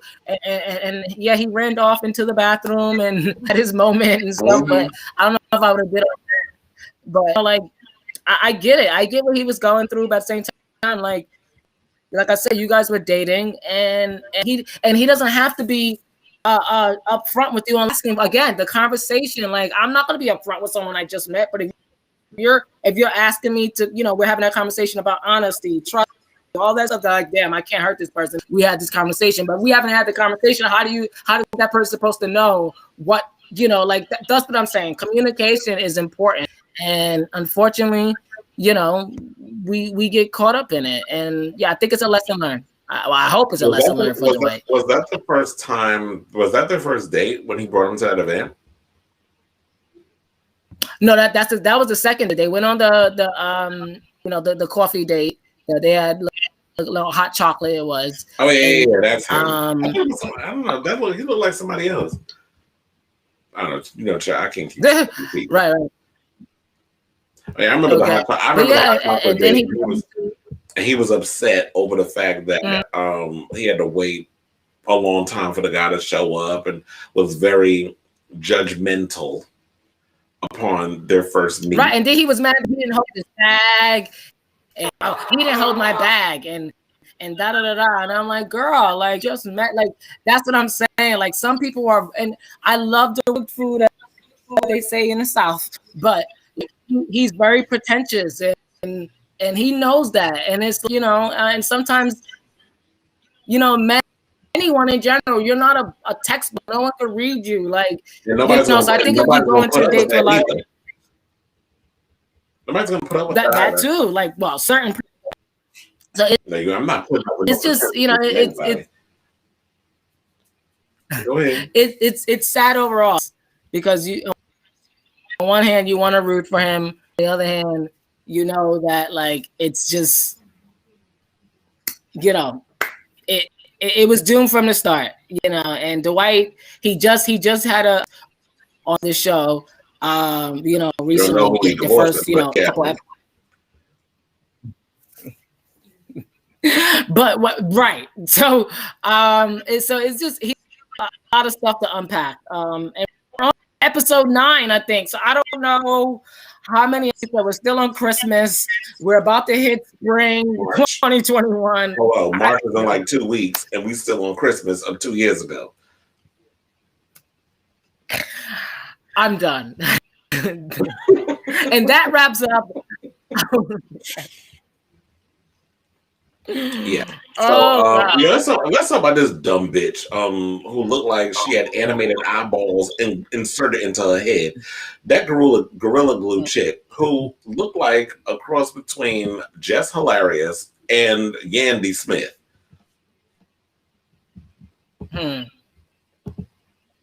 You ain't lying, girl. You ain't lying.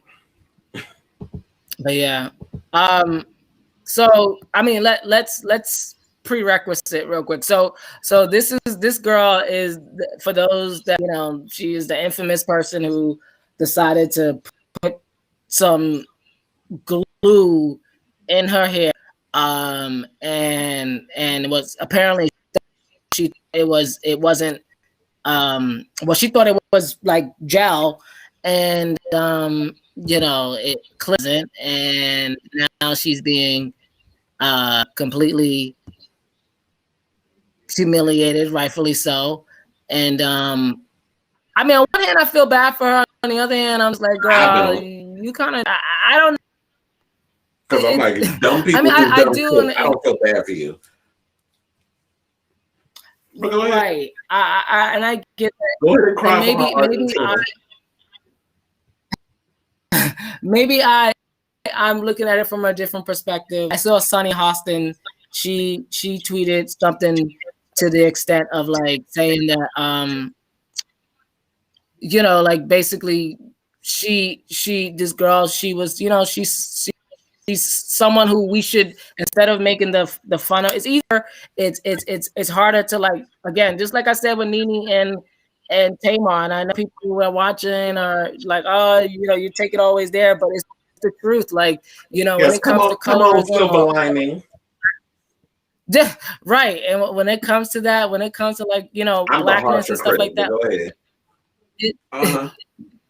Right. And but it's hard for Black women and men, if you got a role and stuff like that. Like that, I think that's the conversation that needs to be had, for the fact that she had to do this. Like she had to do all this to try to straighten her hair, and unfortunately she did what she did. You know, we're all looking at her and like laughing because it is like, girl, like, come on now. Like, I'm sure, like, but at the same time, it's like a lot of these Black-owned products, like Carol's Daughters, they don't create gels and stuff for girls' hair. I don't know because I don't use. I use gel in my hair, but they don't create certain products. They do, but it's just that her excuse was that basically that she ran and she ran across the fridge and she just grabbed it and then from there I guess put it on her hair, and that doesn't make sense. You know, that is not something that like you like. Wait a minute. So that's why I'm just like, okay, girl, your story's falling apart.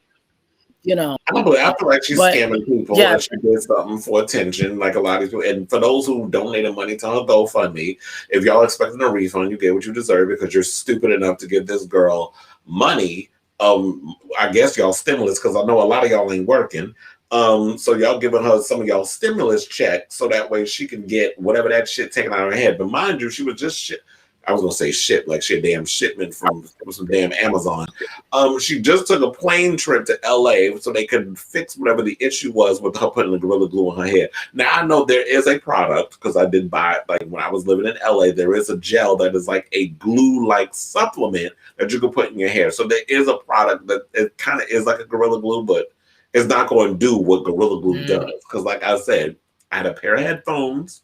I went to a hardware store and bought me some Gorilla Glue, and that shit fucks up your skin. Because I remember when I was putting it on, I was trying to smooth it over it, like my finger, like I was like peeling the Gorilla Glue off my finger. So, and it was painful too. Right. But when you put the glue on the headphone, I was trying to adjust it. Like as soon as I put it on, I was like, let me just adjust it real quick so I can get it on. The shit hardens the second it hits your like whatever you're trying to glue together. So it is pretty strong, you know. I just want to say that, like, because you're right, you know, I mean, there are other stuff. And again, like, yeah, and yes, I keep pointing this out because we got to start looking deeper. Like, and a lot of this is social media. Like, social media trends, it's easy to say funny things. And now you got 15,000 retweets. And now you're next Twitter celebrity or Instagram, whatever. That's fine, fair, whatever. Go ahead and be the next blame it on Quay or whatever you want to do to get your virality. But what I'm saying is that, like, again, there's a reason for her doing that. And at the same time, you know, there are people really upset at the fact that she's going to sue this company and she's late to get discerned. Okay, if it would not been her, it'd been someone else. And what's it to you that she's suing this? I mean, in this country, you can sue anyone, and she does have a case. Like my boyfriend was saying, like the McDonald's case where in the 90s where they didn't have the hot caution. The caution is hot cup, and the girl burned herself and she won millions. And all they had to do was put fucking one sentence on a cup, and you guys could have saved yourself for millions of dollars. All they did was to put skin, including hair. All they had to do to do that, but they didn't do that. So technically she does have a case, and that's how the law pulled out, and that's what she does have. So she's going there saying that regardless, you know, the story may be construed and all that stuff, and TMZ, like they did with Catch Me Outside, they turned her into a celebrity. They brought her on, and now it is, and then she does it. Now she got GoFundMe. That's you know, we got to stop getting mad and look at the country. Why are we like this? No, why do we always run? What we need to do is stop applauding stupidity, because I don't understand how it needs to be written on some damn glue that you use for wood and all other adhesives that do not put on your skin and your fucking hair. It's common goddamn sense. And I'm sick and tired of the fact that we always have to applaud and we always have to make excuses for the dumbasses. We have a small percent. Okay, I'll say majority of folks is stupid, and y'all know y'all are.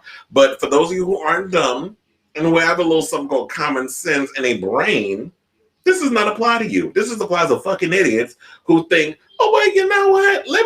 I woke up this morning, let me decide to put glue that you use for wood and other adhesives in my skin and on my skin and in my hair and see what fucking happens. No. Oh, it didn't say it on there. Right. Now I'm going to sue. Like, are you dumb? Like, everybody, first of all, I'm going to tell you this. Me and Lindsay went to the store the other day, because he has silver hair now, and he wanted to know what kind of shampoo that he can use to wash, like so that way he doesn't lose the color and stuff in washing his hair.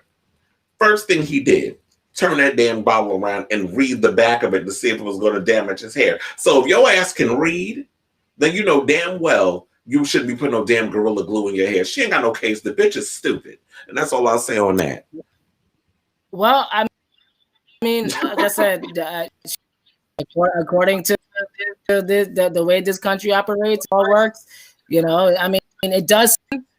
So they can use that and say, you know, the hair is connected to the head, which is the skin. They this all how the law works, and it is frustrating, annoying. You know, we watch enough Law and Order to see it. All it takes is one thing. So she does have a case. Will she win it? Who knows? Will it even? It may get dismissed. Who knows? But she got national attention. But real quick, we actually have the actual clip. Let's take a listen to what she had to say and give her full excuse.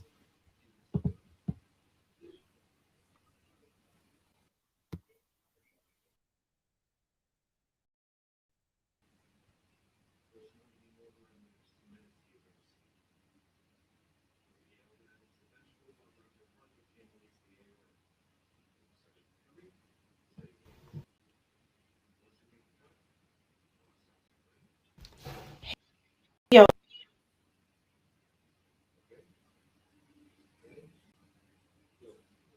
For those of y'all that know me, know my hair has been like this for about a month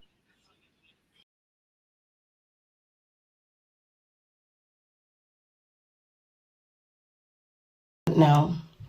It's not by choice. No. It's not by choice. When I do my hair, I like to, you know, finish it off with the little Got to Be glue spray. You know, just to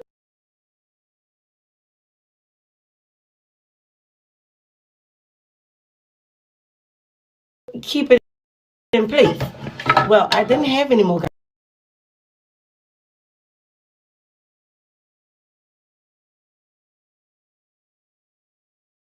spray, so I use this Gorilla Glue spray.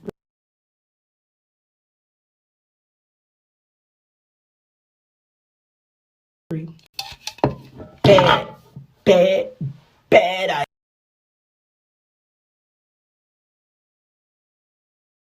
idea. Y'all, look, my hair, it don't move. Well, it did the job. It did I the job. can't. When she goes like this, it don't move. Well, duh. What you expect? And then the dumbass, right? She said it. Bad idea. She's aware that it was a bad idea, but I know that's after the fact. And she said she ran out of her original so that she used, so she decided to pick that up. So I don't know if it just so happened to be around the house, or you went and you were just too lazy to go to the store and get something for your hair, and it just so happened to be there. You used it, took the risk, and this is the reward. This is this is an assessment of what not to do. Like when you do dumb things, this is the dumb result. And I'm sick and tired of, look, the big word, accountability. People are not taking accountability for stupid decisions they make. I'm tired of people getting away with it. Same thing with this impeachment shit. Like this man has gotten away with so much. They're talking about that all of a sudden now, you know, he, you know, they're realizing, oh yeah, this is really bad. This is extreme. Like at this point, for people pointing out things for the Republicans to realize, you know, what is like, this is really bad. Something with her. It's like, people need to be held accountable. I'm tired of people getting away with it. Like behavior being rewarded when you do dumb things. I'm tired of it. People need to be held accountable for dumb shit that they do. If I did something stupid, then it's, you know what? That was dumb on my part. Then that lesson learned. I won't do it ever again. Like that's the way most of us with some damn sense was raised. This new generation, y'all are just so entitled. And now I'm trying to sound like I'm old, and I'm not that old. But this new generation that's coming up, this one that grew up in the internet era, like, who raised y'all or didn't? Because to me, the lack of accountability for just dumb things that you do just astounds me. Well, I would say this. I agree. I agree that people need to be held accountable. But we need to keep that same energy for when it goes across the board. A lot of people don't like when things get brought up from the past 10 years ago, and if we're gonna hold ourselves accountable, then people need to be held accountable for their actions, including Diane Sawyer, David Letterman, regardless on what time of era, Justin Timberlake, like, you know, that you got it just needs to be talked about because nation is not gonna let it go, and this generation also is gonna do things like that to get it back. And that's just again social media. And we could say what we want about her, but as long there's no depth to that. I mean, she did it, and then she went on social media. We were about it, so it's like it's just the world we live in. And I'm just tired of like we have more people. Yeah, we have, like you said, we have a republic. What's happening because again in this country, face like like Jussie Smollett to go, he would have to kill himself for people to realize. And I hate even talking like that, but that's the truth. He would have to do something like that for people to understand. Britney Spears, the list goes on and on. Raspy, we don't believe victims until it's too late sometimes. And I guess that's the point. Like and right now here we have, like you said, the Republicans, people in the Capitol who still don't want to do it. So it's like, if it doesn't, if it's not happening in society, how did you who are these people like us to learn? So it's a lot of that, Chris. It really is. And mind you, We there got were a lot people who to were look working. in There ourselves. were people who were working at the Capitol who committed suicide. I believe two of the officers or something. Didn't I hear something or another about they committed suicide because the PTSD that they endured from all this? So this is like, blood is on these people's hands. So I do agree with, being held accountable. But I always say there's levels to this shit.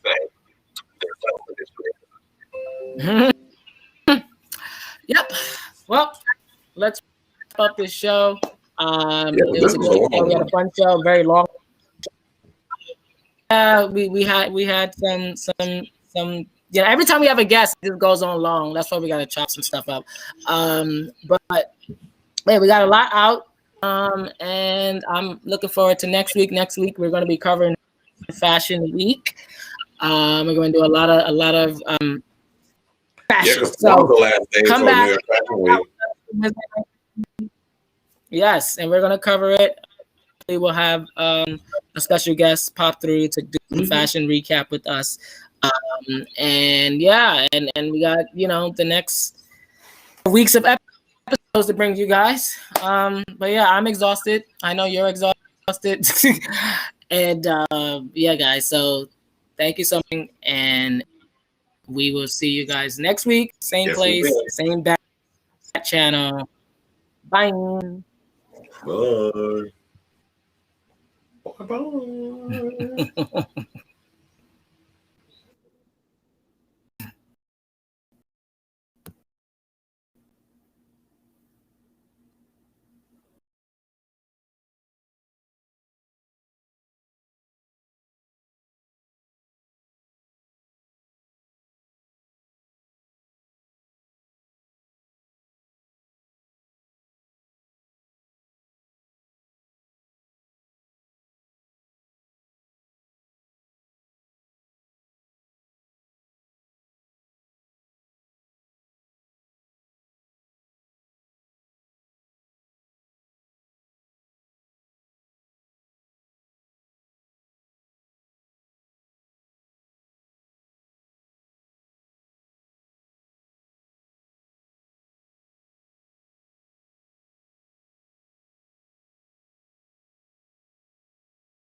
This is for faggots.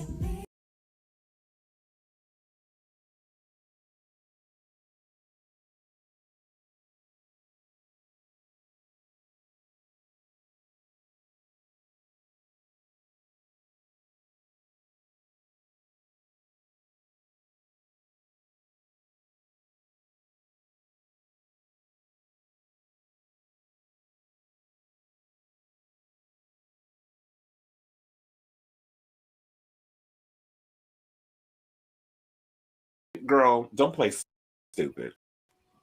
It's like, I was about to say, girl, please stop talking. Please stop talking right now, which is Okay. over the summer. But the funny thing is, it's like, honey, was that a direct jab at Anna Navarro? Because all the ladies are up there having their little, back and forth. They've been conversing. They've been getting, like, they've had their little debates and they've gotten along. But I guess she's thinking that we're all missing that disrespectful to, her co-host. And my thing is this: I'm all for differences of opinion. That if you don't agree with what I'm thinking politically, that's okay. But we can come to a common ground, and you can basically be respectful that my views are different than yours. Nut has not fit. Yeah, I don't call her Meghan McCain. I call her Nutman because the bitch is crazy. But my thing is, to me, she seems to not be respectful of other people's opinion. If they don't agree with her, but I'm just trying to explain how the conservative people think. We don't give a fuck, quite frankly. I don't give a fuck. I don't care what your conservative view is, because your conservative view is completely out of touch with the rest of reality. You're a privileged girl who is famous because of your father, who you continuously remind us of every chance you get. And the only reason why a lot of us won Arizona was because of your mother. The Democrats. Then it became. She helped Arizona, and Arizona is now a blue state. So I'm not that excited for her to come back. Like, I'll watch and I'll see how. I just feel like we're just gonna go back to the same old bullshit, and she just thinks that, I have this image to uphold, and I have to come in and I have to be polarized, and I have to be mean, and I have to be a bitch, and I have to be all these things. People are hoping that our baby softens you as a mother. So I don't know. What's your? I don't know.